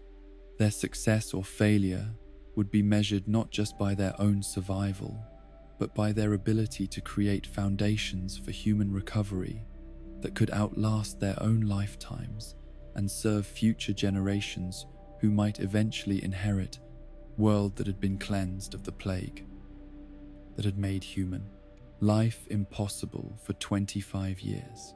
The legacy of those who had come before lived on in the knowledge they had preserved, the tools they had created, and the warnings they had left for anyone brave enough to continue the fight for human survival in a world that had been poisoned against human life, but had not yet been abandoned by human hope. Their voices echoed through abandoned settlements and empty facilities, calling across the years with wisdom purchased through sacrifice, and offering guidance to those who possessed the courage to learn from their example, while avoiding the mistakes that had made their own survival impossible.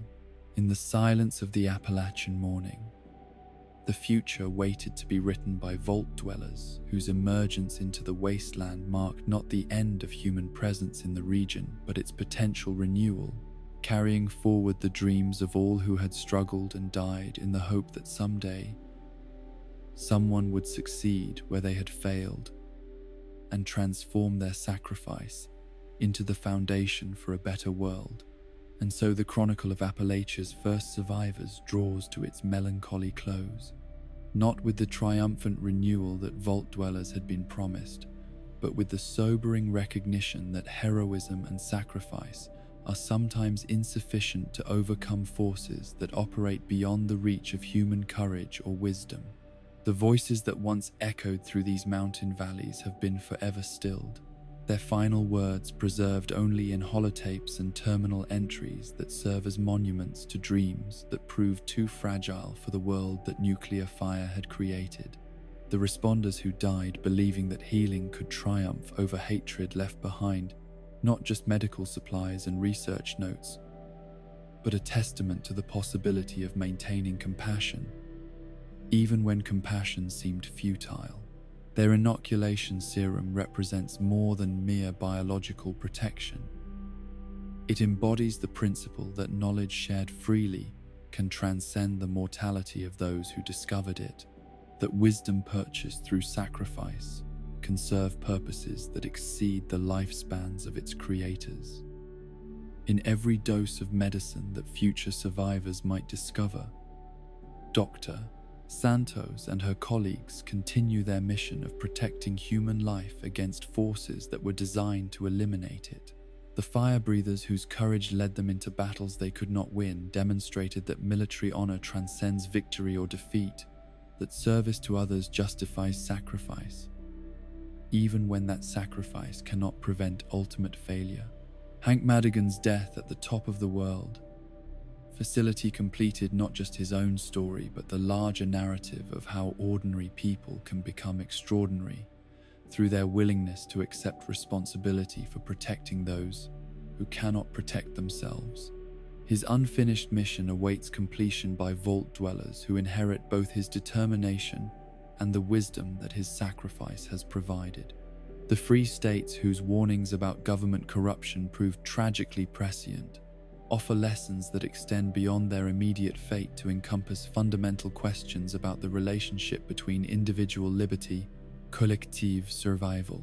Their preparation and vigilance enabled them to survive longer than most post-war communities, but their ultimate destruction demonstrates that even the most sophisticated defensive measures are insufficient when threats operate according to principles that transcend conventional military or political logic. Their legacy lives on in the detection systems and defensive technologies they created, but more importantly in their demonstration that resistance to tyranny remains meaningful even when it cannot prevent disaster. The Brotherhood of Steel, whose sacrifice in the glassed cavern purchased knowledge about threats that conventional warfare could not address, provides future survivors with intelligence that was obtained at the highest possible cost.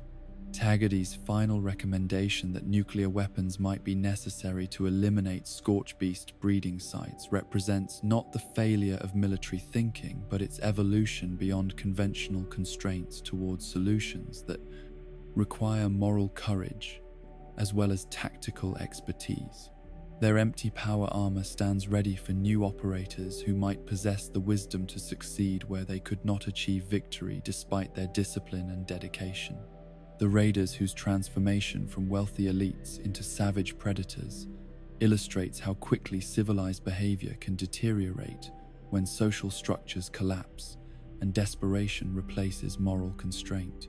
Their story serves as a warning about the fragility of ethical principles when survival becomes uncertain, but it also demonstrates how individual choices about cooperation versus predation can determine not just personal fate, but the survival prospects of entire communities.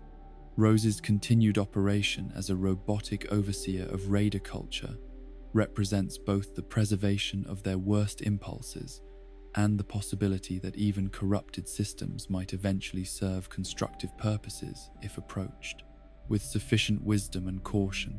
The Enclave, whose perversion of American ideals into instruments of genocide, represents the ultimate cautionary tale about how power, without moral constraint, can transform protectors into destroyers, preservers into eliminators, servants of the people into their executioners. Modus's mechanical continuation of policies that served no purpose beyond their own perpetuation demonstrates how easily technological sophistication can be divorced from human values, creating systems that pursue efficiency while ignoring the moral purposes that should govern their operation. The AI's survival offers both unprecedented opportunities and unprecedented dangers for vault dwellers, who might gain access to resources that were purchased through the suffering of everyone who originally created them. The scorched plague that consumed every human community in Appalachia represents not just biological warfare, but the logical conclusion of humanity's willingness to create weapons whose effects exceed their creator's ability to control or contain them. The silence that has reigned over the region for 25 years testifies to the completeness of the plague's victory, but it also creates conditions where new approaches to survival might succeed where previous efforts failed. The underground breeding chambers that continue their reproductive cycles serve as reminders that the threat remains active, but they also represent targets that might be eliminated through strategies that earlier survivor groups were unable to implement.